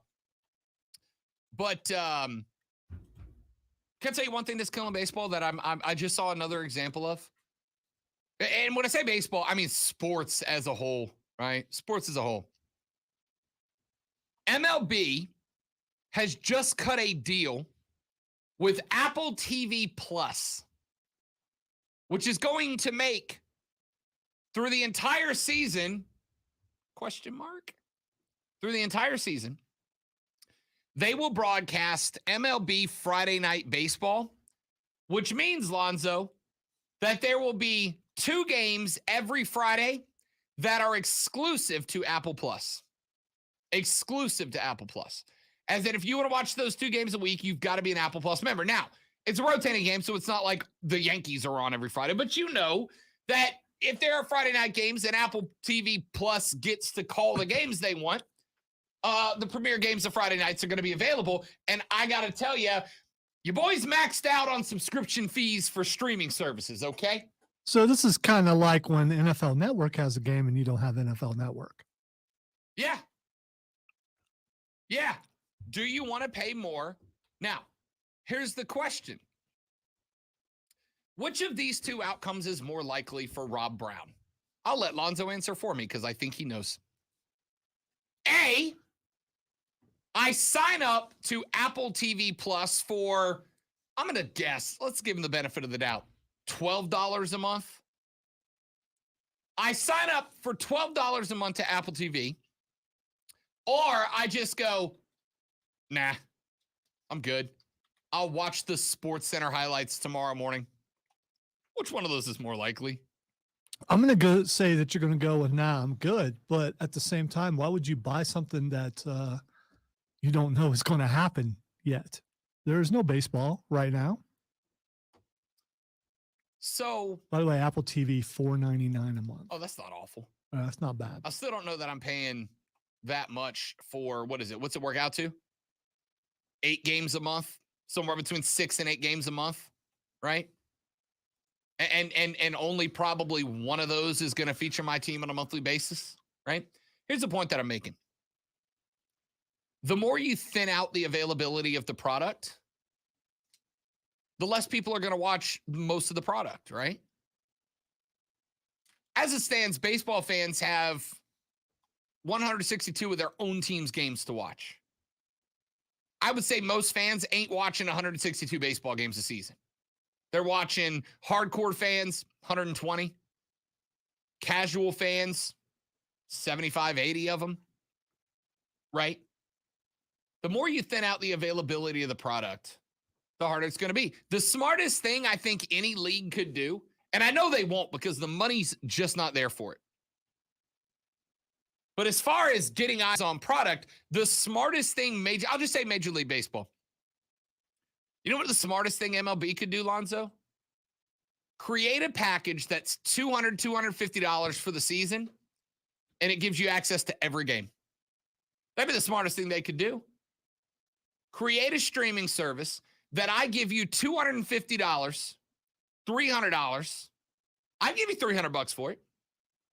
I give you $300 and I get access to every game, every team from opening day till the end of the World Series. Now you can't because you got too much money coming in from the cable networks, from Fox and all these other broadcast outlets. But spreading the games out, thinning out the games like this, right? I've already got to make sure that I have ESPN, that I have ABC, that I have Fox. I've got to make sure I have MLB Net. I've got to make sure I have whatever the MLB streaming thing is. And now you're asking me to do $5 more a month for 8 more games. Stop thinning out the product. Now, the reason they do that is because they are going to get a hefty check from Apple TV Plus to give them the rights to 8 games a month, right? Probably upwards of $10 million boost to the coffers to get those games. So let me take it to the next step of this conversation, because I've been asked multiple times, hey, Liber Rob, the woke warrior, why is it that you find yourself on the side of the players' union in these negotiations? Now, step one is because of what I told you the other day. If you earn $15 an hour, takes you 31 years to make $1 million at $15 an hour doing a 40-hour work week. It'll take you 15 years to make $1 million. And that's if you spend no money. At $15 an hour, how long will it take you to make $1 billion? About 32,000 years. That's the difference between $1 million and $1 billion. It's exponential. So the difference between that's the old conversation. Oh, the millionaires versus the billionaires. They're not the same thing, right? They're not the same thing. So when the billionaires are milking for every penny they can get at the expense of the millionaires, yeah, I take their side, even though I'm not a millionaire. Now, last week, a gentleman by the name of Roman Abramovich, who was the owner of the Chelsea Football Club in the English Premier League. Chelsea's my side. That's my team in the EPL. Roman Abramovich just put in, who is, by the way, a Russian oligarch, right? Russian billionaire. Well, when Russia started their invasion of the Ukraine, sports around the world have begun to shun Russians and Belarusians, because Belarus has openly supported the invasion, so screw them too. They're getting kicked out of international competitions. They're getting kicked out of all kinds of clubs. FIFA has just said that professional soccer players who are in Russia on contract who elect to leave Russia will be allowed to cancel their contracts with their clubs and pick up a contract elsewhere under FIFA. Sports are not great for Russia right now. Roman Abramovich, the owner of Chelsea, was, let's say, societally pressured as a Russian billionaire to sell Chelsea and move on. Now, I'll give him credit. He has said that he is going to sell the club, and he is going to give 100% of the profits from that sale to Ukrainian aid organizations, which is a significant chunk of money, because it is expected that Chelsea is going to sell for upwards of $3.3 billion for that club. You know who the first people in line to buy Chelsea were the owners of the Jets and the owners of the Chicago Cubs. The Ricketts family, owner of the Cubs franchise since 2009, are amongst a number of parties interested in bidding on Chelsea Football Club. The sale of Chelsea is expected to go for about $3.3 million, and the Ricketts, who previously bid on AC Milan back in 2018, are one of several groups that are in the mix. Now, there are some other groups that are involved. Todd Bailey, who owns about 20% share of the Dodgers, is involved as well. So, 2 weeks ago, Rob Manfred comes out and goes, you know, guys, it's kind of tough to be an owner of a club. We don't really make as much money as you think that we do. It turns out that we basically just own clubs for fun. That's not how Rob Manfred sounds, but I had to make fun of him somehow. Yeah, kind of like Bad Luck Schleprock or somebody. I don't know if you know who that is. I have no idea. None. I just had to make fun of Rob Manfred, and that's the best way I could do it. It's from the Pebbles and Bam Bam cartoon, I believe. But yeah, you got me. Yeah, okay. So Manfred comes out and goes, "Oh, it's not really lucrative to own a club, guys. It's not really lucrative to own a baseball team. We don't make a lot of money. It's a tough gig. You know, we're just in it for the love of the game. We're just in it for the passion. We're in it for the cool box suites, whatever." Except for Alonzo, there are now two, including one who only owns 20%. He owns 20% of a team. Two, and I would suspect we find out more because some are keeping it private. But there are now two owners of Major League Baseball clubs that are putting in bids for $3.3 billion to buy an EPL powerhouse. Lonzo, you think the Ricketts family is hurting for cash when they're putting in bids for $3.3 billion to buy another team? I think they got some spare change. Yeah. Because here's the thing. You don't bid $3.3 billion on a football club if you only have $3.3 billion, right? You don't bid $3.3 billion on a club if when that sale goes through, you got $2,000 left in the bank and you're like, hope they play well. You bid 3.3 if you've got 50. That's how it works. So this is another reason that I'm team players here. Because the owners are trying to nickel and dime the league. It is more important to them that they squeeze every cent out of the league that they can without giving it to the players, while at the same time, they got buy one of the three most well-known soccer clubs on the face of the planet money. No. Don't come out and tell me it's so tough to don't make a lot of money when you're about to drop $3.3 billion. $3.3 billion. To do what? To buy another team. That's why. Let's take a break. Come back here in just a minute from right now. The ACC Hoops tournament bracket is set up. The SEC Hoops tournament bracket is set up. What are the odds that Clemson and South Carolina can defy them and earn themselves a bid to the dance? Not really good, but I'll talk about it anyway on the Rob Brown Show on ESPN Upstate.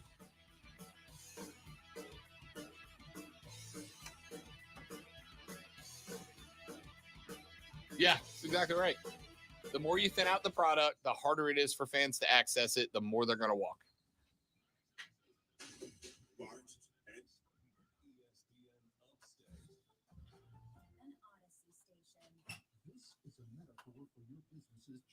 Sometimes it feels like the course keeps changing right before your eyes. And in order to maneuver it, you need an expert by your side.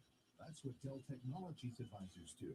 They have the Windows PC and tech solutions you need to help you get out in front and stay ahead of the game. Call an advisor today at 877-ASK-DELL. That's 877-ASK-DELL. A start to a simpler experience with Windows 11 Pro. So you need to change your oil. Right now, you can get 5 quarts of Valvoline Daily Protection or Valvoline Max Life High Mileage Motor Oil with an STP oil filter, plus an STP air filter or cabin air filter. for just $36.99. Visit one of our 6,000 stores or order from AutoZone.com for same-day store pickup or next-day delivery. Restrictions apply. Look at this. JD Power awarded Cricket #1 customer service and purchase experience in the MD&O segment. Huh. Award-winning service has a nice ring to it. Say it again. Award-winning service. Again. Hear ye, hear ye. Announcing 2 more reasons to switch to Cricket and their award-winning service. Wow, it does have a nice ring to it. Switch and see for yourself. For JD Power 2022 wireless customer care and purchase experience mobile network operator performance studies award information, visit jdpower.com/awards. Have you ever noticed that when the afternoon light hits your floors, you can see everything, including dust? So much dust. And that poor dust gets kicked up into the air, compromising the quality of air you and your family breathe. Swiffer Heavy Duty Sweeper is the fast and easy way to clean your floors with ultra-thick pads that trap and lock dust. McAfee got his face slapped off. A couple minutes a day, and dust is gone. Swiffer Heavy Duty Sweeper. Yeah. Proud partner of the American Lung Association. Kind of lame, actually, though. It wasn't that good of a hit.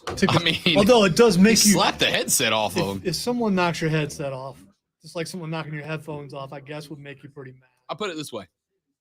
When those remote headphones we have, the big ones, right? After 3 hours, those things I agree. wear on you. I To get agree. one of those slapped into your Because ear. people don't know how heavy they are, especially the older ones, because they Mhm. have the mic and all that stuff. Yep. They are pretty heavy.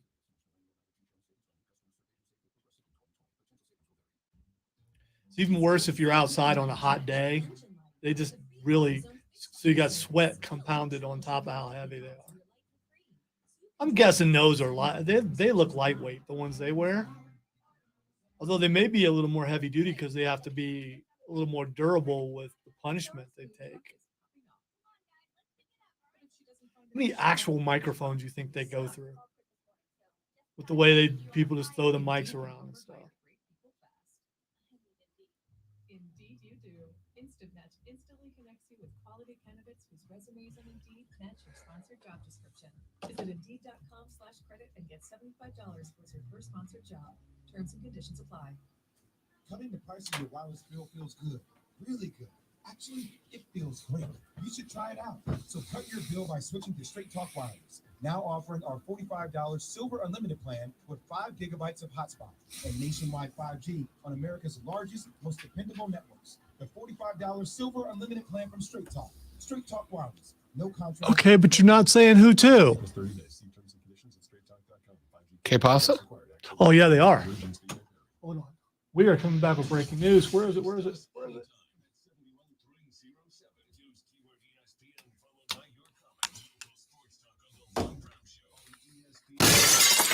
Go ahead, Zoe. All right. According to Adam Schefter, after weeks of negotiations in one of the largest trades in NFL history, the Seattle Seahawks and Denver Broncos have agreed to terms for a deal involving Super Bowl winning quarterback Russell Wilson. Russell to Denver, really? Sources tell ESPN. So it's not a deal yet, but it's coming from Adam Schefter, which means they told him to say it. So, yeah. Yep. Let's see. Shefty says, you just read that tweet. He followed up with, the trade gives Denver the quarterback it has sought since Peyton Manning retired, and it gives Seattle a foundation on which to rebuild without the quarterback who led the Seahawks to their only Super Bowl title. Denver acquiring Russell Wilson has nothing to do with the Aaron Rodgers decision to return to Green Bay. Yeah, okay. Denver GM George Patton initiated trade talks with Seattle for Wilson at least 2 weeks ago, per sources. Was it yesterday? I think they were, or I forget when I see it, or if it was said on the show that everything is waiting for Aaron Rodgers. Oh, yeah. Now that's happened. We're going to see some movement. Yeah. Pay no attention to the man behind the glass. You know what? That was breaking news. That was breaking news brought to you by our friends at BetQL. Go to BetQL.com or check out the Odyssey Podcasting Network for all of BetQL's outstanding programming. And by the way, potentially in the future, a really, really handsome fill-in / maybe weekend host. Who knows? We'll see. Anyway, BetQL brought to you by, or the breaking news brought to you by BetQL. So Seattle Wilson. I'm pretty excited that it happened during the show as opposed to waiting till 3:01. Yeah. It's like every day we get off the air, we walk to the studio, we sit down, and we're like, oh, here's this enormous thing that would have been really cool to break on the show that we didn't get to because it broke at 3:03 p.m. Russell Wilson got some deep.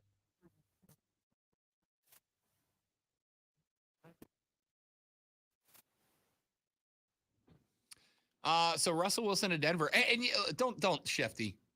I love you, dog. I love you. But don't sit there and try to tell me this has nothing to do with Aaron Rodgers. Listen. Well, that's what the memo from the NFL told him to say. Yeah. So he has to say that. Yeah, Shefty's never going to live that down with Lonzo. Ever. Yeah. It was just pure coincidence that Aaron Rodgers signs the largest contract in NFL history. And literally 2 hours later, Russell Wilson's a Denver Bronco. When Denver was the number one potential landing spot for Aaron Rodgers. Oh, well, they started talking 2 weeks ago. I'm sure they did. I got news for you. Welcome to the West, Russell. Yeah. It ain't going to matter, but welcome to the West. Yeah. Don't. No. Nope. Listen. If the Victoria's Secret model down the road starts having conversations with you when she's walking outside of your house, and the girl next door and you have gone on a couple of dates, right? And then the Victoria's supermodel comes out a couple of days later and goes, I just met the nicest guy. We're going on a date this weekend. Don't tell me with the next date with the girl next door wasn't contingent upon the Victoria's Secret supermodel deciding she wanted to date you or not. All right? It didn't. Girl next door got the date because the Victoria's Secret supermodel said, you're not the one for me. Sorry. That's not a coincidence. Come on, Shefty. I'm sure that's what the Seahawks had to say. Oh, yeah. No. Russell was the guy we wanted the whole time. Definitely not back-to-back NFL MVP Aaron Rodgers. A-Rod of the football persuasion was our fallback plan in case Russell Wilson didn't come through. And the fact that all the national sports media guys had Aaron Rodgers going to Denver, every one of them. Yeah. You know, we've been working with Russ Wilson the whole time. A-Rod was our backup plan. No, he wasn't. Stop it. I like that pickup, though. I like that pickup for Denver, right? They needed a guy, and he's a guy. I like the pickup plan. I like how he fits into that offense. Gives them a little more versatility. He's going to be able to do the things that they wanted Teddy Bridgewater to be able to do when they brought him in. But Teddy B couldn't. It's a good pickup for Denver, right? I know Zoe just sarcastically welcomed Russell Wilson to the Wild Wild West. But I got to tell you, Denver looks a little more formidable now. So he went from a division that had some pretty good quarterbacks to a division that has even better quarterbacks. I'm fine with that. I think Russ is at a spot where he was going, Leo, look, Seattle isn't building around me anymore, and I still got it. Now we get a chance to prove it, right? Denver will absolutely build around him. If they were, I don't know what the trade is, right? I don't know what the details are quite yet. He's still got to get approved by the physical, and he's still got to approve it. He's still got a no trade clause in his contract, right? I don't see why he wouldn't accept it. This is going to be weird. When's the last time you remember Seattle without him being the quarterback? Russ is old, man. Do you remember who was the quarterback before him in Seattle? Tim Hasselbeck? I think you might be right. I think it was. Well, Hasselbeck played for just about everybody, so it's a good guess, but I think you might be right. I think, let's see. It was Matt. I got the wrong Hasselbeck. Matt Hasselbeck. Dave Krieg before him. Let's see. List of Seattle starting quarterbacks. Russell Wilson. Oh, I'm sorry, Lonzo. For 2 seasons, or for 1 season before Russell Wilson, in 2011, the starting quarterbacks for Seattle were Tavares Jackson and Charlie Whitehurst before Russ. Yeah, you don't want to badmouth Whitehurst around here. No, people will get angry. He started 2 games both of those seasons. He managed to float around all over the place and has a wonderful life from what I understand. There was, let's see, Matt Hasselbeck took over for John Kitna in 2001, was the starter until 2008 when he was replaced by Seneca Wallace, who busted after 8 games. Hasselbeck then started 09 and 2010 before being replaced by Tavares Jackson and Charlie Whitehurst, and then Russ Dog showed up. Where was Denver drafting? And is a draft pick involved with this? We don't know yet. We haven't seen the because details yet. Will this change the quarterbacks coming off the board? I would say yeah. I would say absolutely Denver was a consideration. All right, let's take a break. We'll come back here in just a minute from right now. We got Jeff on the line, wants to get a little shooty hoops in here. We'll do it next on the Rob Brown Show and ESPN Upstate.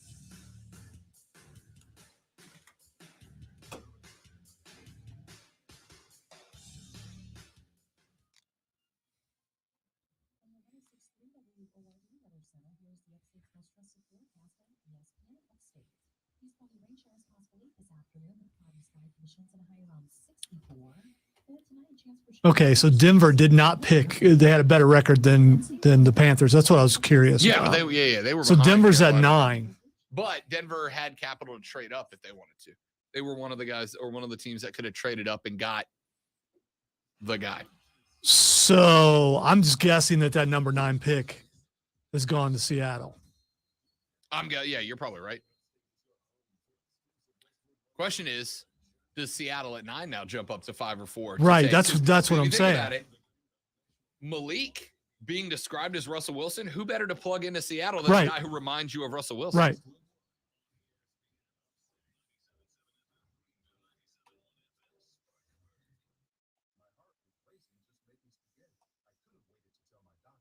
I personally hope all that happens so Carolina is smart and goes and gets a lineman. But, that's just me.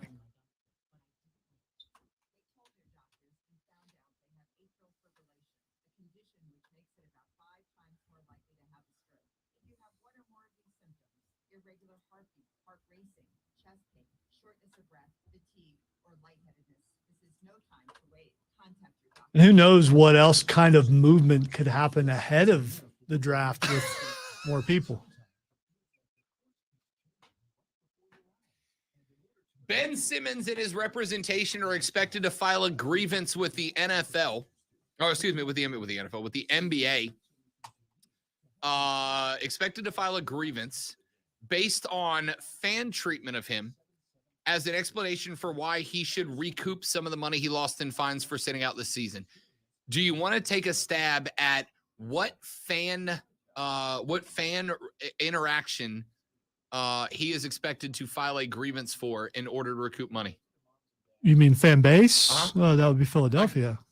He is expected to file a grievance based on this upcoming Thursday's game when he returns to Philadelphia with the Nets and sits on the bench. He is pre-filing a grievance for how the fans treat him in Philly. And here's the thing. In any other city, that's a silly story. In Philadelphia, he might be murdered. Let's hope not literally, but yeah. I'm being literal. It's Philly. That place injured Santa. All right? Philly sucks.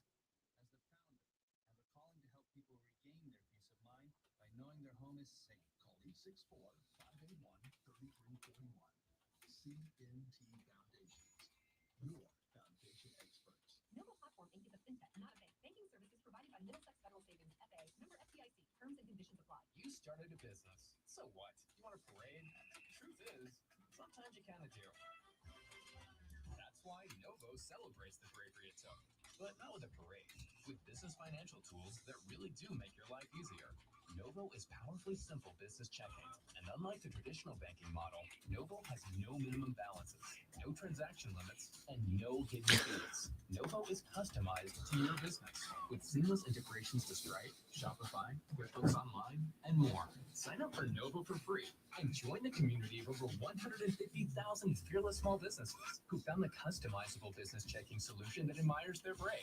Sign up for your free business checking account right now at Novo. His hair looks unusually high for some reason. I don't know. Maybe it's just the screen I'm looking at. He uses a jet engine for a blow dryer. Yes. it's just like, okay. Am I going to have a minute or so for the caller? A minute or so is what you're going to have. Like total? Yes. Okay. Unless you push it. Nah, I don't want to make them all. I'll say you got a minute. Go.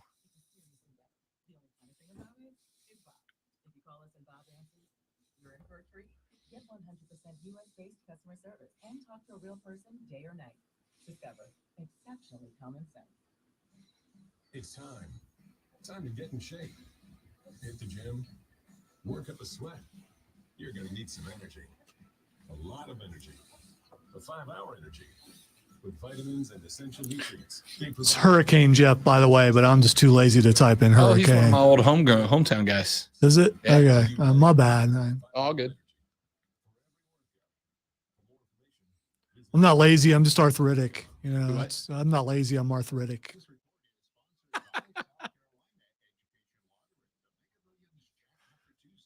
The core bad part is you can't tell if I'm joking or not. Nope. A lot of rain in the area. That's all I'm saying. You know.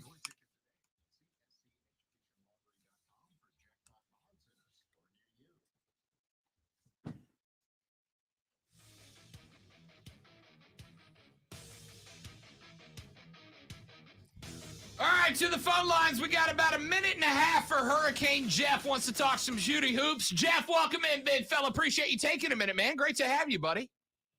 All right, it's been a while, man. How you guys doing today? Living the dream, buddy. What's happening? Well, I just wanted to speak a little round ball. I think that the national media is making too much of certain teams and not making enough of other teams. I think you'll probably be shocked to know that I'm a Miami Heat fan. And but I think that they're making too much of teams like the Lakers and, yes, even Brooklyn, who seems to have a big three, but it's not like they're playing like the big three. However, I think that the Miami Heat are being completely underrated. They're number one in the conference. Yep. They're 21-15 away, which is tied for the best in the conference. And they're also third best in the league at that. Also 11-2 in the division and 28-13, which is tied with Boston for the best conference record. So I don't know what gives. Why aren't they giving Miami more props? Dude, because unfortunately, that's how the NBA works, right? The NBA gives love, and Jeff, appreciate the phone call. Appreciate you checking in. I want to talk about that a little bit because the NBA props up the TV market teams. They prop up Chicago. They prop up New York. They prop up LA, right? They prop up the biggest TV markets. They always have. Charles Barkley on Inside the NBA the other day said, I want to make an executive decision. He goes, we shouldn't show the Lakers anymore. There's no reason to show a team that's barely going to make the play-in. If they do, why are we still showing the Lakers when the Heat are out there? And I literally clapped into my TV for Chuck because that's what the NBA does, Jeff, and it sucks for guys like you and me. Back after this on the Rob Brown Show, ESPN Upstate.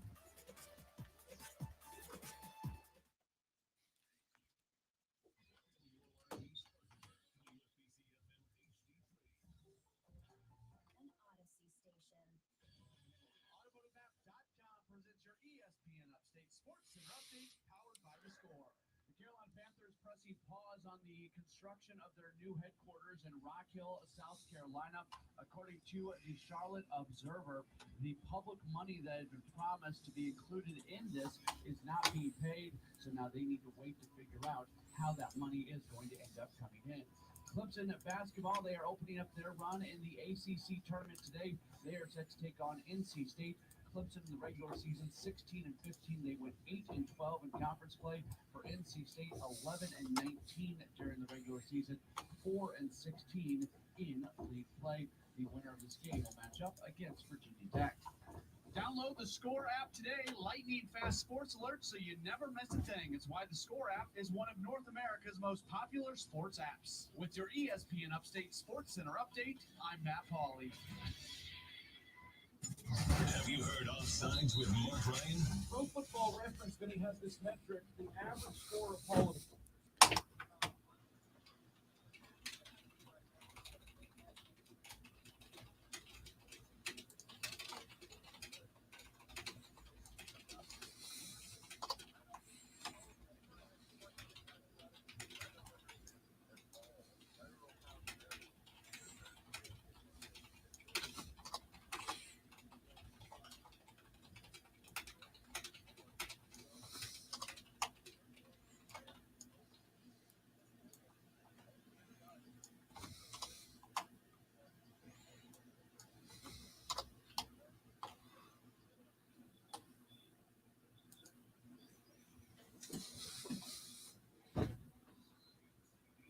About Offsides with Mark Ryan. Now 3 to 7 p.m. on ESPN Upstate. ESPN Upstate, taking you to the biggest events in sports. What's next? With one's coverage of March Madness, the biggest games, the biggest names, play on ESPN Upstate on 97.7 FM Greenville, 97.1 FM Spartanburg. Game on. Warning. And check this out. For an official Rob Brown lockdown. Represents being real. Yeah. Real, unfiltered sports talk manufactured locally for the Carolinas. This is the Rob Brown Show. Yeah. Only on ESPN. ESPN Upstate. Hour number 3 of the Rob Brown Show goes down. This is ESPN Upstate. So there is video that just came out from Philadelphia, and I'm going to get to that here in just a minute. I'm talking about Philadelphia. I'm going to get to the video now because I don't understand how the world works sometimes. There's a guy, Alonzo, that apparently has been going to Philadelphia 76ers games. He's a season ticket holder. He's been going to games for 60 years as a season ticket holder, to the point that the 76ers have said if they ever win an NBA title, this guy is going to get a ring alongside the team. He calls himself the sixth man. He is known as Alan Horvitz, is his name. Alan Horvitz. He's been going to games for 60 years. He apparently is a real estate developer who develops apartments around Philadelphia. That's what he does. He goes, he buys lands, he builds apartment complexes, he sells them, he rinses, he repeats. And has apparently been going to 76ers games for the better part of 60 years now. Well, there's a new 76er in town, and his name is James Harden.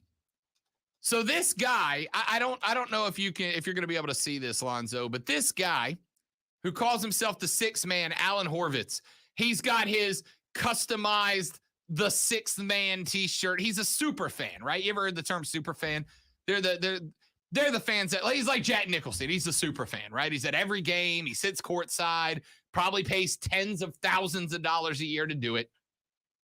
So James Harden the other night before the game, during a timeout, is over at the scorer's table. He just checked in. During a timeout, he's stretching at the scorer's table before he walks in. Harden is kind of looking down at his legs. He's doing like a stretch on the scorer's table to get his legs warmed up. And Alan Horvitz, the super fan, walks over to him and tries to talk to him, leans it into the bubble. I'd say that's inside the personal bubble, right? Oh, for sure. It's within, I don't know, half inch of his ear. Yeah. I mean, he's inside a foot to James Harden's ear. Well, Harden, and listen, it takes a lot to get me to defend James Harden, okay? James Harden pulls back from this guy, ignores him, walks around him, and walks back to the huddle. And Philadelphia sports media is losing its mind. How could James Harden disrespect the sixth man? That is such a stupid take. In what world can a fan, I don't care how long you've been a fan, I could claim myself a lifelong Pelicans fan. And it's true, Lonzo, because this team, how many years has it been around? Yeah. Because this team, since the inception of the New Orleans Hornets back in the early 2000s, I've been a fan, right? Now, in what world can I show up, buy a courtside ticket, and just walk over to the team's number one player, get in his face, and start asking him questions about the games without getting absolutely bodied by him or security? But this guy can do it because he's rich and old? Yeah, and also famous, apparently. And he's got his own Wikipedia page. There you go. Security knows about him. The team knows about him. They allow him to do it. So this is kind of on Harden for ignoring him. Yeah. No. It is because I wonder if they set James down when he got here and said, hey, this guy is a cool guy. He spends a lot of money. You might see him wandering around. Just, throw him a, hey, how you doing kind of thing and then move on. No. If I am doing my job, which James Harden is, this is mid-game, yeah? If I'm doing right now, if I'm doing my job and our big boss walked in this room, came up behind my left shoulder and put his face where I could feel his breath, I am jumping away from him. That's not disrespectful. Yeah, that's dude. I don't care who you are. I got a bubble and you're in it. By the way, Rob is very susceptible to jump scares. So that's kind of, I mean, if the boss were to do that, and now it happened.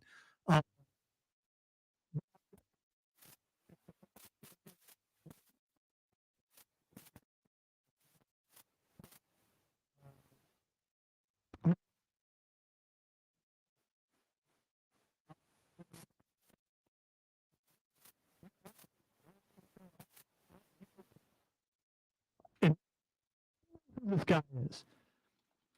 And I'm guessing that not any fan can do that. And has he bought his privilege? Yeah, he probably has. You and I will never know about, that kind of money and being able to do that. Y'all for real let rich people get away with everything, don't you? Well, yeah. I just excuse it away. He's rich, so it's okay.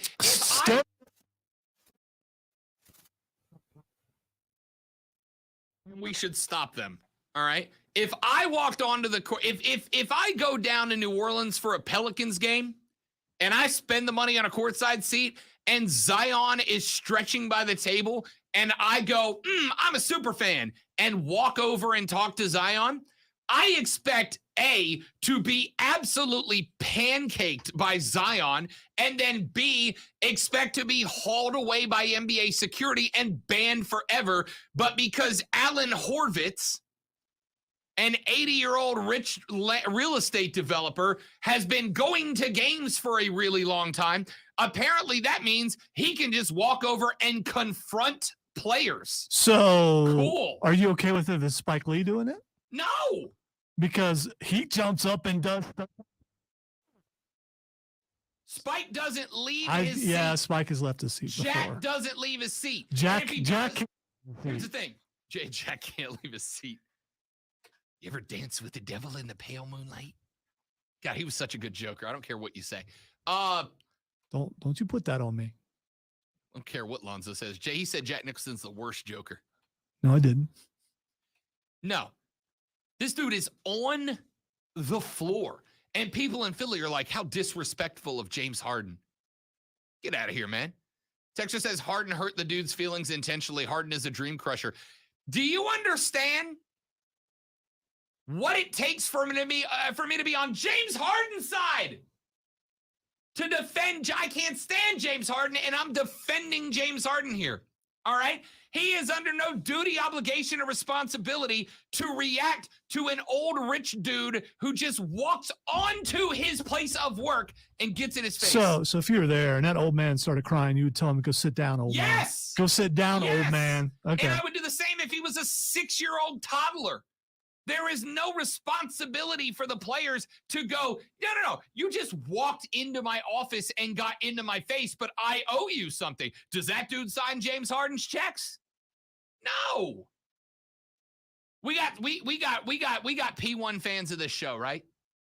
We got P1 fans of this show. Guys that are here every day. Guys that are in the Facebook chat every day. Guys that are in the text chat every day. Folks that call every day, that tweet every day. And I'm going to tell you right now, if any one of those P1s, 1 hour and 45 minutes into this show, walked into this studio, came up on my left shoulder and put face to my ear, I would not go, oh, you're one of those people that supports the show every day. Thanks for coming out. Go ahead and tell me what you think I can do better. All right. I'm going to give you an example of how this happens all the time. Maybe it doesn't happen to you, but it's happened to me a ton of times. Live on remote, people just come up and start talking to you. And you can ignore them, or you can say, hey, Thanks for coming out. We're live on the air right now. And sometimes you do that, and those people still just stand there and they keep talking to you because they don't listen to what you're saying. It's the same thing. I mean, it's the same sort of situation. You're working, you're doing a live remote, and there are people just wandering over and talking to you. It has happened to me many times, countless times. And my reaction is the same every time, right? As a matter of fact, it happened when we were doing the Carolina kickoff show out at Wings Etc. in Bowling Springs. Thanks again to them for hosting it all season. There was a young lady who's a Panthers fan who was there for every remote. And I would do stuff. And as I'm sitting there talking about Christian McCaffrey, she would sit across the table from me and just talk, Lonzo. She would just talk. I got headsets on, lady. I can't hear you. But she would just sit there and have a conversation. Loud enough to come to the mic. So it got to the point after like the second segment in a row in like week 10 that she did this, that we get to the break and I take my headset off and I'm like, no disrespect, but while I'm doing the segment, hold your thoughts for me. I'm like, I will talk to you every break. You're a super fan. You're here every week. You come outside and listen to the show every week. I will talk to you during the break. But I need you to hold your thoughts until I'm off the air, and then I will talk to you about them. I got no problem with that, right? So if James Harden would have said, "Hey man, I'm in the zone, I'm in the middle of this. Sorry, I'll talk to you after the game." But here's the difference. Here's the difference. If she's doing that, like if I go to break and she's doing that, I don't think it would be rude of me to go, "Ma'am, can I talk to you after the show's over?" Right? I'm doing a job here. I'm getting paid for this. This is a job. It is a responsibility that I have to do. I cannot interact with you during these 3 hours, but I'm off the air at 1 o'clock and then I'll have a conversation with you. That's fine. And I don't think it would be rude if I went, "Ma'am, I have zero interest in talking with you." I mean, it'd be rude. Yeah, it'd be rude. That would be a mistake, and that But could get you in trouble. If I said, respectfully, I just can't have a conversation with you right now. Right? A lot of, it's rude. I don't think it's rude. I think I'm in a place of work, right? Harden ignoring this dude and walking back to the, I don't understand why Philly sports media is losing its mind that he didn't talk to old rich guy number one. I got to tell you, if you roll up to a club, to an NBA club with a shirt that says the sixth man on it, you don't just get floor access for that. He might. Unbelievable. What does it take to make me be on James Harden's side? Another case and more proof that Rob doesn't like old people. I don't like entitled old people. You are correct. You don't get respect because you didn't die. Someone's grandpa, possibly. Tell your grandpa stop being a jerk. How was he being a jerk? We don't even know what he said. It doesn't matter. He just walked out onto the floor, got it. Forget everything else. Forget he's an NBA player. Forget he's on the floor. Forget his been. If you just walk up and put your face in somebody's ear, you're a jerk. I don't care what the situation is. All right, so I think the blame should be on management. The blame should be on security. The blame should be everywhere else, not on the guy, because they're like, the first time he got up and walked out and did something like that, they could have said, "Hey, man, you know, we appreciate your money. We appreciate you buying tickets, but you can't just do that. It sets a precedence, and other people may think they can do that." But they didn't do that. Yeah. So why is it on him? Yo, if I'm Harden, first thing I'm doing after the game is, hey, if Harden turns, right? Let me ask you, put this out there for a hypothetical situation. This isn't even that important of a story. I just find it very intriguing, right? If Harden, this dude, when I tell you, I showed Lonzo the video. This dude leans into James Harden, leans up. He's got his ear about a foot from Harden. If Harden instinctively, Lonzo, just goes and pops the old man in the nose, what's the consequence? Nothing, right? You can't do anything. Well, there shouldn't be any consequences, but there would be. Right. There shouldn't be. If anybody comes up and just puts the lady friend, she doesn't jump scare me. You know why? Because I've told her, if you jump scare me and you're my face, I might hit you. It's not on purpose. I don't jump scare you on purpose, and it's the hardest. You do. You just do it from 8 feet away. It's the hardest thing that it's very difficult for me. Yeah. It really is very difficult for me because there's so many opportunities. Yeah. But you jump scare me, turn in a corner, and you're in my face. You might catch 6 to the jaw. yeah, I doubt it. I'm pretty quick. I'll just move out the way. You know, I know.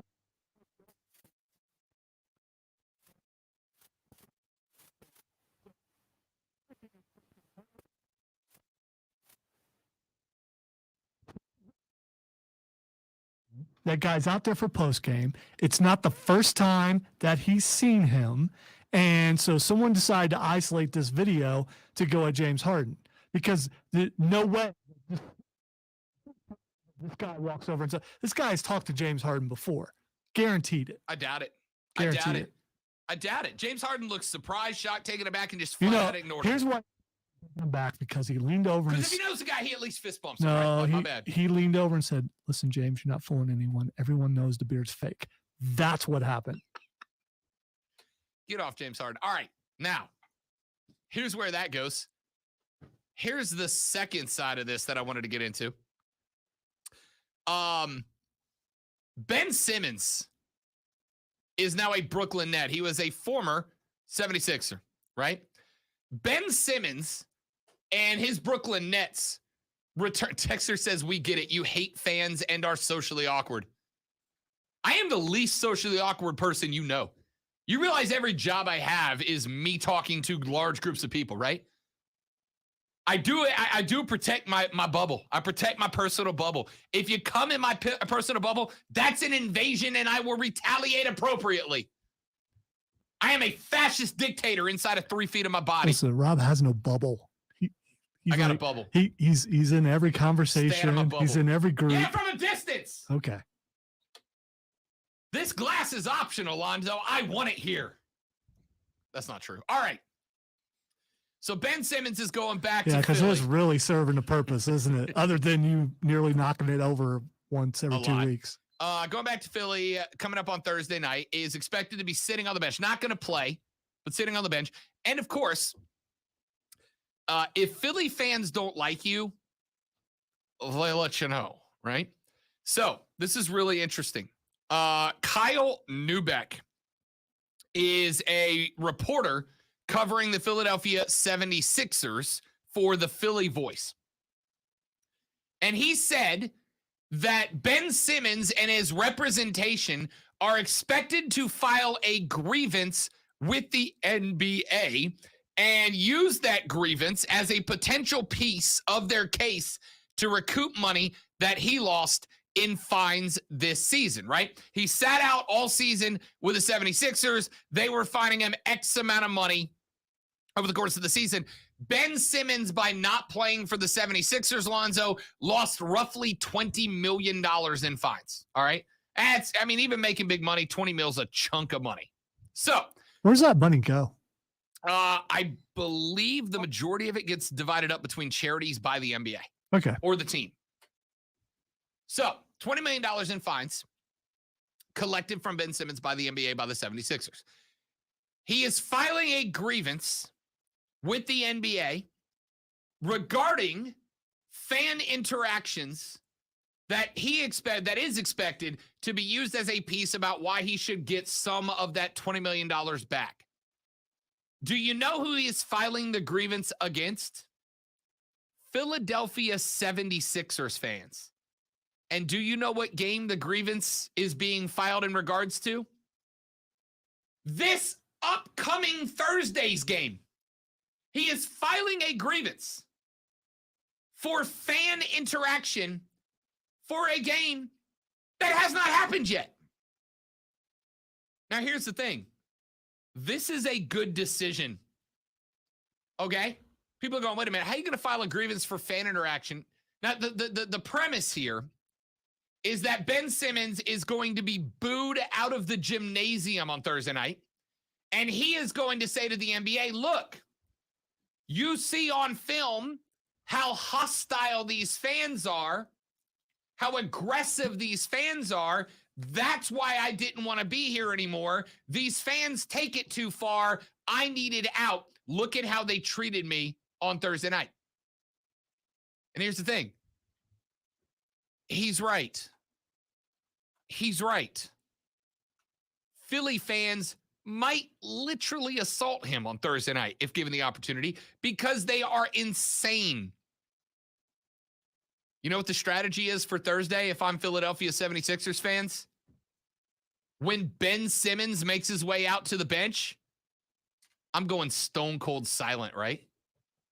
I'm doing the old college pull up the newspapers. When we were in high school, Lonzo, when we were playing basketball, when they would introduce the starters for the visiting team, our gym would go silent and everybody in the home stands would pick up newspapers and start reading the newspaper while they're introducing the opposite starters.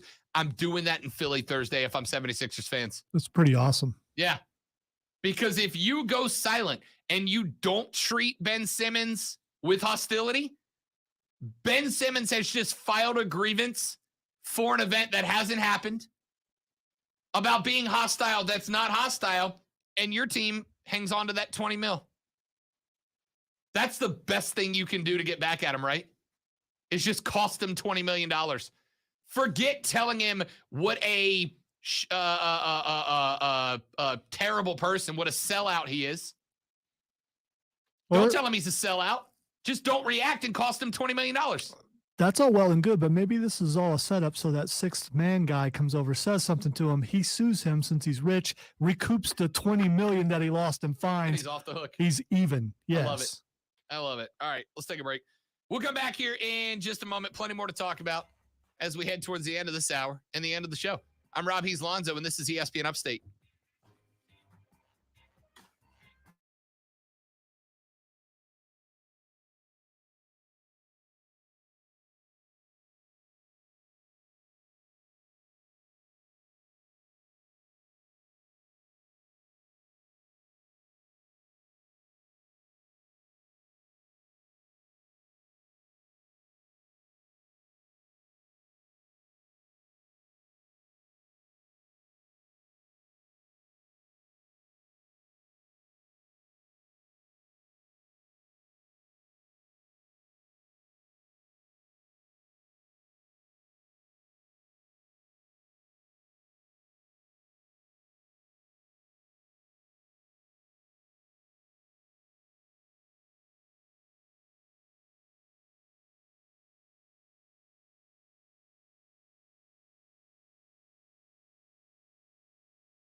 So Schefter just tweeted Seattle gets quarterback Drew Lock, tight end Noah Fant, defensive lineman Shelby Harris, 2 first-round picks, 2 second-round picks, and a 5th-round pick. And Denver gets Russell Wilson and a 4th-round pick. That's I'd say Seattle won it. Seattle won that if Russell won it out. I think they did. Of course, they don't have anybody to throw to any of those guys, but, you know.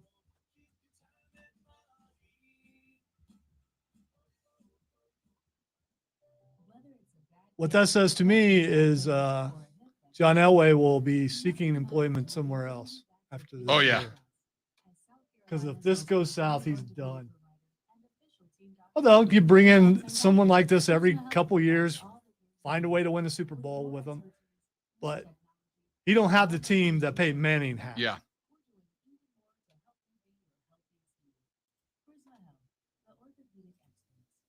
Bobby Mack here. To tell you about my friends at 1 Hour Heating and Air. I was having lunch with the owner, Charles, here. We were talking about how it's never too early to schedule your AC tune-up. The chances are, if you wait until May, you may not get an appointment until August. The folks at 1 Hour Look at the stream. provide honest recommendations. I'm sure that would. I'm sure it did. The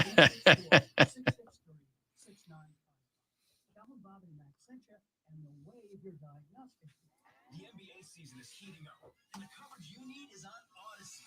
Go deeper with daily coverage for every team with the Locked On Podcast Network, plus local sports station pods for your team. Need NBA hot takes? Check out Heat Check. Rashad tweeted out Shefty's package with the quote tweet. So I guess they didn't want Sam Darnold.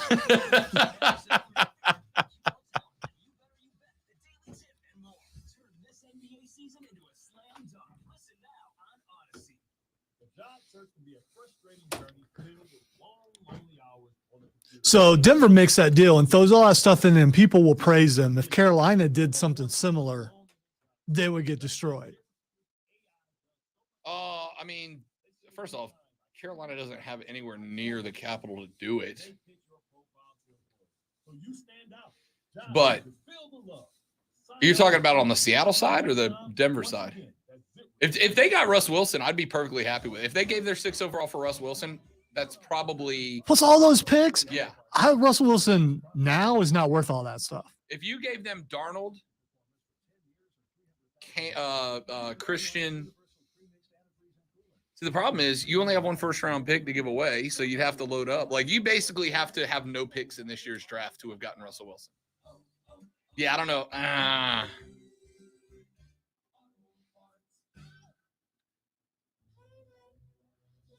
You legend. I totally blanked.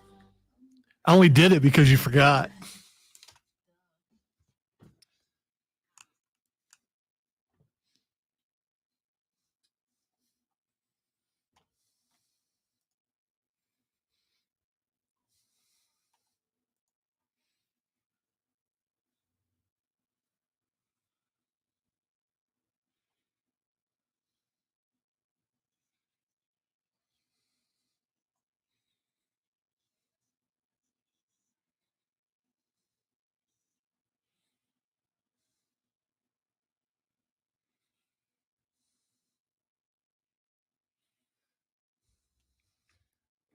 Lonzo loved this segment so much, I forgot about it, and he did it anyway. Or he just forgot to take out the intro music before it rolled. Which one? Well, here's the thing. So I tried to decide, do I leave it in or do I take it out? But because it's going to shock Rob so much that I left it in, I'm going to leave it in. It worked. I totally blanked. And that's why I was looking at you. I totally blanked. I was looking right at you when I started playing just to see the look on your face. Totally blanked. All right. I still don't like it, by the way, but it was worth it just for that. My favorite segment of the week for Lonzo. It is time for Faces and Heels, where Lonzo and I take a look at some socially ambiguous situations, try to figure out who's the good guy, who's the bad guy. All right, here's a couple. Young man is an emergency medical dispatcher. He's the guy that when you call 911 and need medical services, he's the one that figures out where you are, what you need, and gets it on the path to you. Says that he works overnight right now and that his shift ends about 4 a.m. He says, I live close to where I work, so I'm usually home about 4:15. He says, and I end my day by getting home, putting on some jogging clothes, and I jog. He said, my girlfriend works at a bakery down the street. I jog to her bakery. We have a coffee and some breakfast, whatever. I jog back to the house, and then I go to sleep for the overnight, right? Says that their schedule works. Anyway, says that he lives in a cul-de-sac, right? And the other day, a neighbor called the cops on him, right? Called the cops, said there's somebody running through my neighborhood randomly at 4:30 in the morning. The cops came out and said, hey, what's the deal? He said, no worries. I live in that house right there. I'm just going for a jog. Girlfriend works at the bakery. I jog down there, have a pastry, come back, go to bed. Cop said, that's cool. Said the next morning, the neighbor came out of the house and confronted me and said that my going outside, closing the door, jogging down the road made her nervous. And she asked, could I make my jog later in the morning? I said no. And she said, well, then expect me to call the cops moving forward. He said, now I admit that I'm not, when I go outside, like I know I'm making some noise. I'm listening to a speaker. I listen to he said, I got a clip-on speaker. He said, I'm listening to podcasts because I don't like headphones. So I know it makes some noise, but she's calling the cops. That's too much. I feel like this one's kind of a layup, Lonzo, but the use of an outdoor speaker instead of headphones, there's a little edge there, face and heel. Yeah, there needs to be some compromise on the jogger side. The woman's obviously the heel, and the fact that she's saying she's going to call the cops every day going forward, what she's doing is she is hurting the police presence in her neighborhood. And when something really bad happens, she's calling Wolf, is what the boy calling Wolf. So when something really bad happens, they're going to say, oh, that's just Gladys calling again. And then they'll just ignore it or take their time getting there. And then something really bad could happen. So it's definitely on her side, but yeah, here's the other thing. If you don't like headphones, turn your podcast on when you get out the neighborhood. I mean, how far is, or until you get a good ways past this lady's house. I mean, you could solve the problem that way. I'm going to say the woman's the heel. There's no doubt about that. However, I'm going to say in any other situation, if you are in a place that is more than you should not have a speaker that is making audible sounds. Not your phone, not a Bluetooth speaker, nothing. All right. When I was in New York last year, the lady friend and I rode a subway, right? Because I haven't ridden the subway. Actually, I don't think ever. I think even when I was a kid and went to New York, I didn't ride the subway. So I wanted to ride the subway, right? I wanted to do it one time. We got on the subway, and at one point on the subway, there's a guy. There's like 6 people in a subway cart. It's like 10 o'clock at night, and we're only going a handful of blocks, but it was my opportunity to ride the subway. So we did. And there was a guy on the other end of the subway car listening to music on a Bluetooth speaker connected to his phone. Just like just listening to music.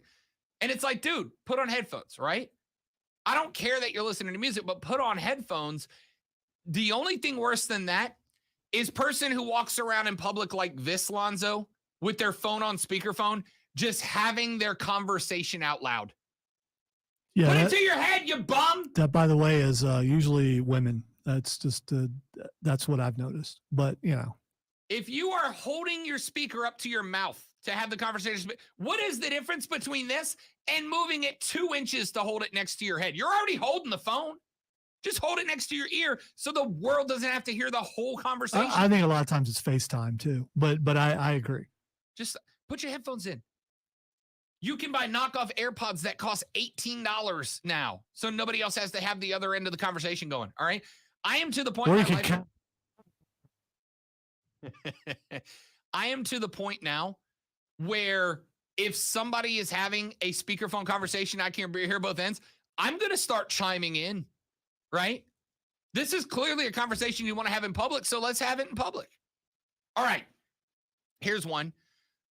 Young lady, she is 27. She has been asked to be the bridesmaid in a wedding. Okay. Asked to be a bridesmaid in the wedding. Said yes. And said she just got an email from the bride saying, here are your expectations. She says that she's a great friend. We have a lot of great memories together. I was very excited to be asked, but she said between the cost of the professional hairstylist the bride has coming in, the makeup artist the bride has coming in, the dress that the bride, she said, I had to make a decision, and I told the bride, I have two options here. Oh, and it's a destination wedding, by the way. It's a wedding she's got to go to. She said, I have two options here. I can ask the bride, if you want me to do this hair and makeup, that's fine, but you have to pay for it because I don't have enough money for the plane ticket, the dress, the shoes, and an Airbnb for one night for the wedding. So either you can pay for the makeup artist and the hair artist, and I can be there. B, you can let me off the hook, and I can do my own hair and makeup and just do it as close as I can to the professional hair and makeup artist. Or C, I have to bow out of the wedding because I can't afford all of it. The bride is saying, it's my special day. You need to, can't you just come up with the money for it? And she said it's like an extra $700 for the hair and the makeup and the prep work to be ready for the photos. She's saying, the bride is saying, if you don't do this and if you're not there, we are not friends anymore. And she said, well, then I guess we're not friends anymore. That's too bad. See you next time. Face and heel. Well, the bride is the heel. And here's the thing, when you're planning a wedding like this, an extravagant thing, a destination thing, you need to keep in mind the people that you're wanting to be a part of it. They have to come out of their pocket to do that. And she probably also was thinking she was going to get a gift too on top of all that, and it definitely, the bride is without a doubt. Or you could blame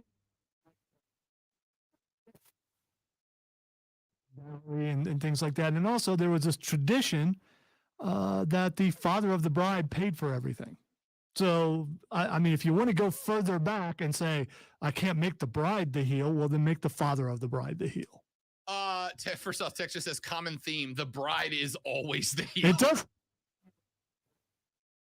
Well, I think in the South, it's still that way a lot of places, but not like it used to be, right? Like, I think we're out of the old school, like the dad of the bride pays for everything, right? At least I think.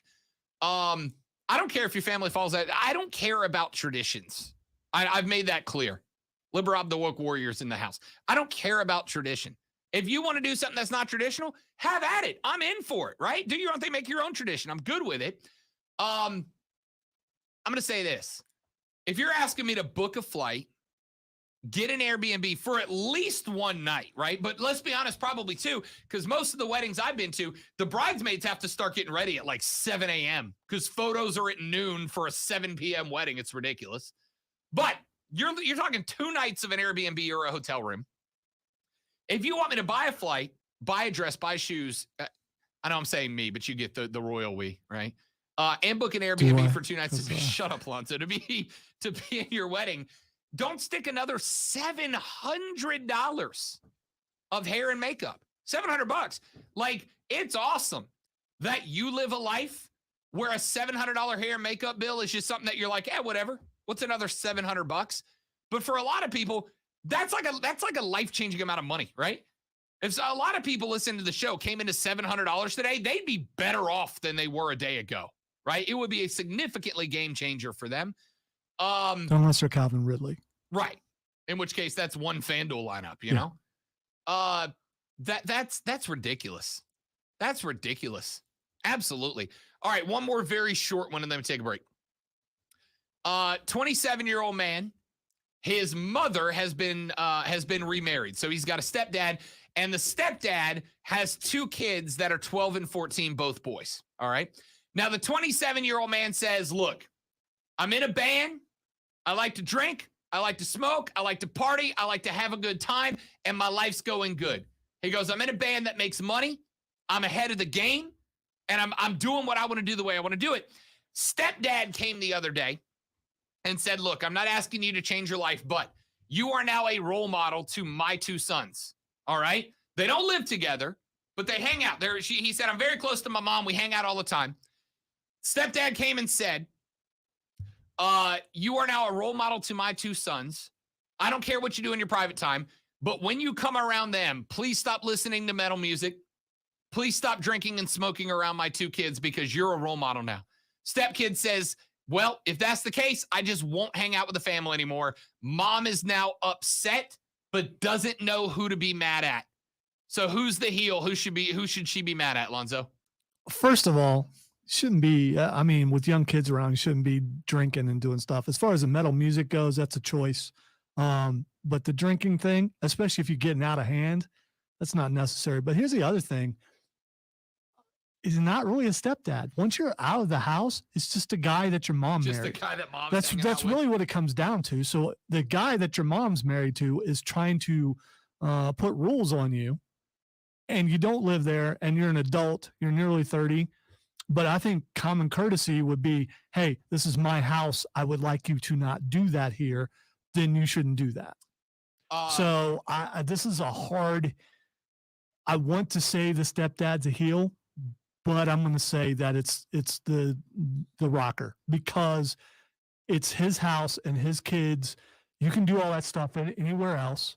You don't need to be doing it around his sons. Stepdad's the heel. Hands down, stepdad's the heel. Now, if they're going to stepdad's house, right? Now, if they're going to mom's house and he's been drinking with mom the whole time, like they have a glass of wine or whatever, and mom doesn't care, but stepdad's like, I'm in the house now you can't drink. No, I don't care. Yeah, right? but it's his house now. He is married to the mom. It's his house. When you guys are married, what's hers is mine, what's mine is theirs. It's his house now. His rules. The rules have changed. You change with the rules. No. First off, it's their house. Right. It's not his house. It's their house. Right. And if mom don't care, I don't care. No. All right. She's trying to decide which side to take, which means she's indecisive. Right. And which means the marriage probably won't last. If mom comes to me and says, can you not drink when you come over? All right, cool. Well, then we're meeting in public, right? All right, you doing this is causing problems for your mom, who you love dearly, and you're coming around all the time. You're making it harder on your mom just because you're not willing to let up a little bit when you're over there. So it's definitely the rocker. He is the problem because he doesn't love his mom as much as he says he does. If mom, I think it hinges on information we don't have. I would even say that he kind of hates his mom because he's putting her through this by not willing to go, okay, yeah, I can see that. I'll do my thing outside the house. When I'm over here, I'll hang out. I'll have fun with my new stepbrothers and still hang out with my mom. I'll say this. If me and mom have been drinking together since I've been of legal age. That was never said in the thing, I by agree the way. with you. I agree with you. I'm saying it hinges on information we don't have. You're changing the narrative to make yourself right. I'm not. I'm saying if. It's a big if. If me and mom have been drinking together before stepdad showed up, I'm still drinking. You're not stopping me. If you're like, don't drink in front of my kids, I won't in your house. But if we're in public, I'm not drinking because your kid's around. Teach your kids that drinking's bad. If that's what, I don't think you have to. I think you can show that I'm an example of drinking's not bad if it's not out of hand. The real world, people drink. You shouldn't teach your kids they don't. This will have to continue in the break because he needs to stop talking. Alonzo gets to go off on stepdad, but I don't. Okay. That's not true. I just made it way late for the break. Back after this on the Rob Brown Show, ESPN Upstate.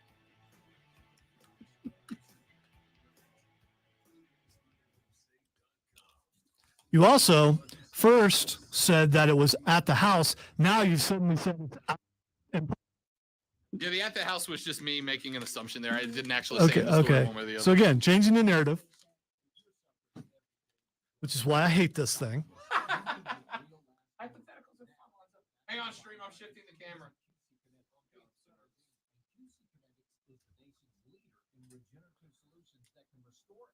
It's not going to work.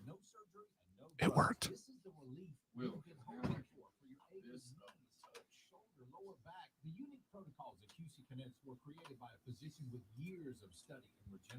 There it is. That's what I was going for.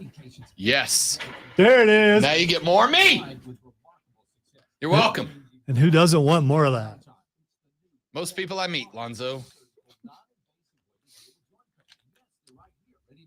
Going to be a really short segment, Rob. Yes, it is.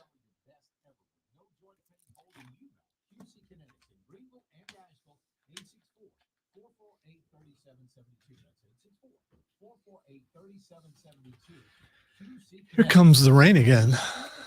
Yeah, there's a reason I bring the motorcycle today. Did you get caught yesterday? The last literally 100 feet. I was going down the road. I was at 100 yards, last 100 yards, about 100 yards out. Rain started showing up on the face mask. I was like, ooh, if I'd have made a stop on the way home, I'd have been in trouble. Visit Indeed.com/credit and get $75 towards your first sponsored job. Terms and conditions apply. This feels good. Why does he feel good? Because he has all the hot water he needs. Okay, Aaron Rodgers just tweeted, "Hey everyone, just wanted to clear some things up. Yes, I will be playing with the Packers next year. However, reports about me signing a contract are inaccurate, Oh, come on. as are the supposed terms of the contract Come on. I signed. I'm very excited to be back."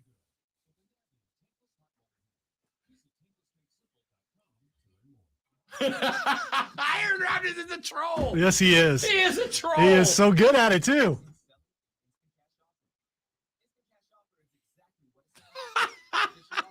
And the funny part is Adam Schefter had to retweet it. Freaking beautiful.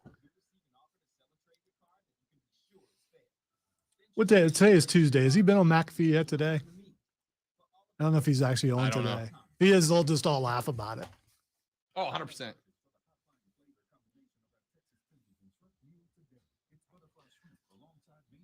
I'm not sure about Aaron Rodgers' fandom as far as wrestling goes, but he sure is playing life the last year or so like a wrestler. I wonder if McAfee's giving him lessons. Hell, I wonder if he's giving McAfee lessons. Maybe. Did McAfee drop an F-bomb and they censored it, or did he say hell and his headset was broken? Did you catch that? I think the headset was broke. He said what the, and it cut out. Yeah, I think there's a little more cut out other than the word. Because he even said, he's like, he broke the headset, right? Yeah. But it was so perfectly timed out that I'm like, did he just go full F-bomb on WWE? Because that's amazing. Nah, it was a headset. You got Harley in the next break. Okay. And we have 20 seconds and also look at the time. 20 seconds till we're back? Yes. Okay. I'm just going to end. I didn't say 20 seconds when we come back. You Yeah, can yeah. go 2 minutes. We go 52, 53 if need be. But keep in mind you're doing it live, so that's why you should get out a little bit earlier.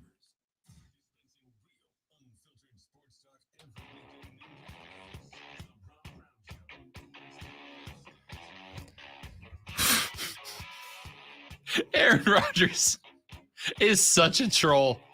I'm almost to the point that I think Aaron Rodgers probably was vaccinated, but was just having the time of his life screwing with everybody, right? A-Rod of the Football Persuasion tweeted out 6 minutes ago, and I quote, "Hey, everyone, just wanted to clear some things up. Yes, I will be playing with the Packers next year. However, reports about me signing a contract are inaccurate, as are the supposed terms of the contract I, quotation marks, signed, close quotation marks. I'm very excited to be back. Flexing arm emoji, hashtag year 18, heart emoji." $50 says he actually signed the contract and just wanted to make Shefty squirm a little bit because he thinks it's hilarious. I think it should happen more often with these sources says guys. I wish more of them would do that to the point where maybe they would. Freaking love it. Look, I'm at the point now where I genuinely believe that nothing Aaron Rodgers says is anything other than a troll job, right? Like next year, I'm not even convinced he's playing for the Packers next year. This is just the best way to troll the Packers. He's like, hold up, let me throw up the diversion about the contract over here while saying I'm going to be a Packer. And 2 days later, he's like, ladies and gentlemen, the new quarterback of the Detroit Lions, Aaron Rodgers, everybody. You know, he's always had kind of this reputation of being kind of a jerk for some people, but I've always seen the smirk as a troll smirk. It's without a doubt of I'm messing with you and you don't know I'm messing with you, and I think it's hilarious and you think I'm a jerk. The old boyish smile of Aaron Rodgers is him in the back of the monkey brain going, got him. Again. LOL. Freaking love it. And he's doing it over and over again. Oh, dude, ESPN has had a bright red bar across the bottom of their screen for the better part of the last 3 hours going, Aaron Rodgers signs new contract with the Packers. And now, suddenly, Lonzo, that bar's gone.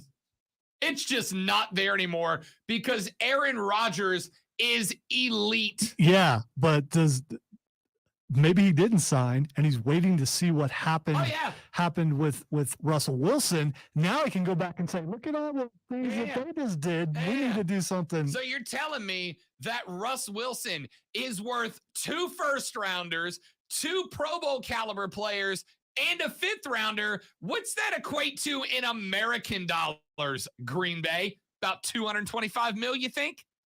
I'm ready to sign now. Oh, man. I don't know that any of this is true, but in my head it is because it is amazing. Take a break. Twitter Trending Topics to wrap it up next on The Rob Brown Show, ESPN Upstate.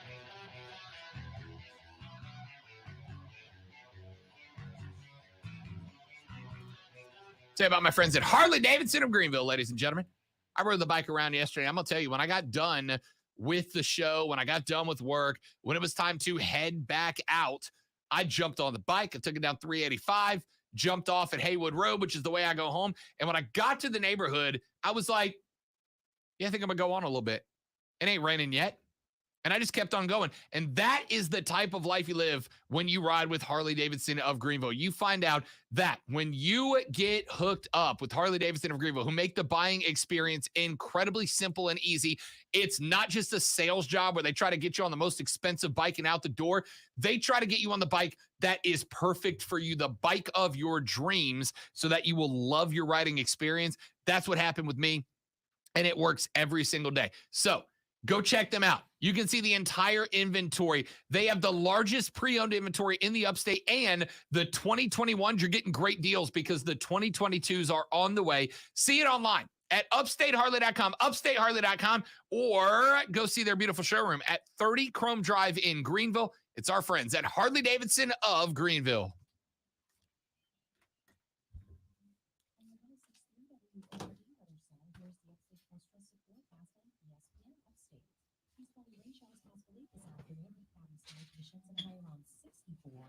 For tonight, chance for showers and thunderstorms, cloudy and low near 49. By Wednesday, chance for showers and storms, a high of 63. I'm meteorologist Jennifer Luchinsky on ESPN Upstate. Currently, it's 61. Auto Kineton, formerly Tower International, is hiring production technicians starting at $17 an hour and material handler at $18 an hour with a $500 sign-on bonus. No experience. Absolutely not paying for my kid's wedding. If they want college, they better get a scholarship. Dad, where you been?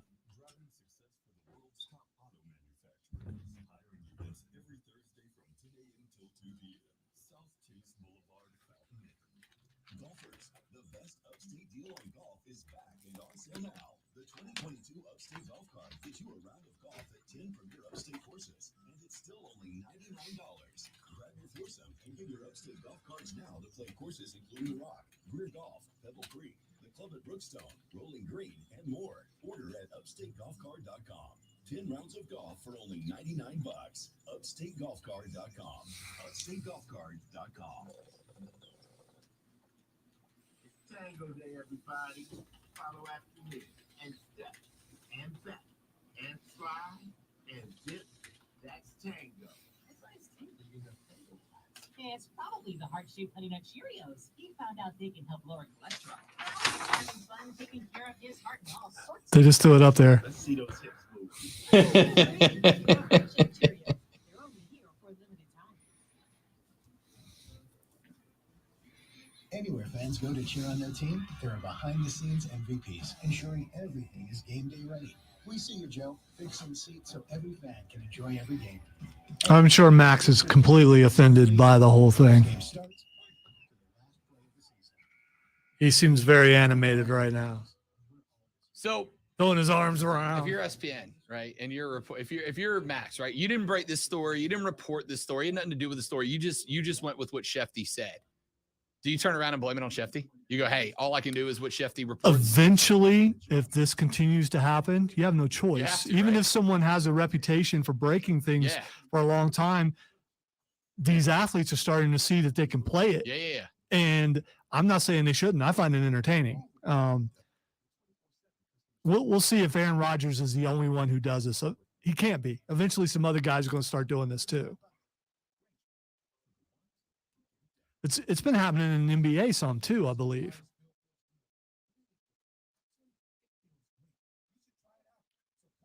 Oh, I'm sure he's far from the first. He's just the most well-known. They made him a target. Whether you agree with what he did or didn't do, they made him a target, and he seems to have decided to give him a little bit back.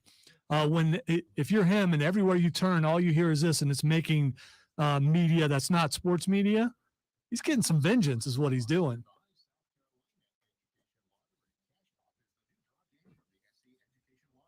And as Colonel Grudge, I approve. We have time for one.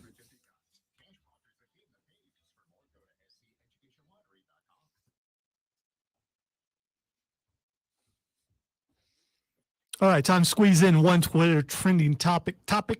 Becky Lynch. I have no idea why she's trending. I finally saw the pictures the other day of the welts from the braid whip. All right, let me tell you real quick. Becky Lynch was injured. Her voice box is injured. She ended up in the hospital. She is blaming Bianca Belair. She's back out now, but she had to go to the hospital to get her voice box checked.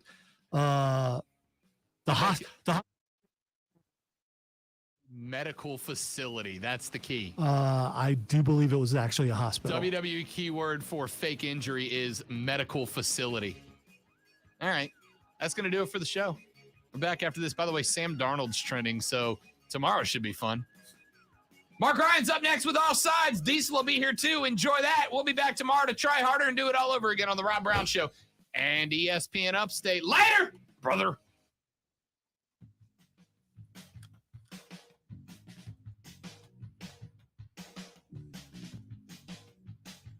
All right, adios, stream.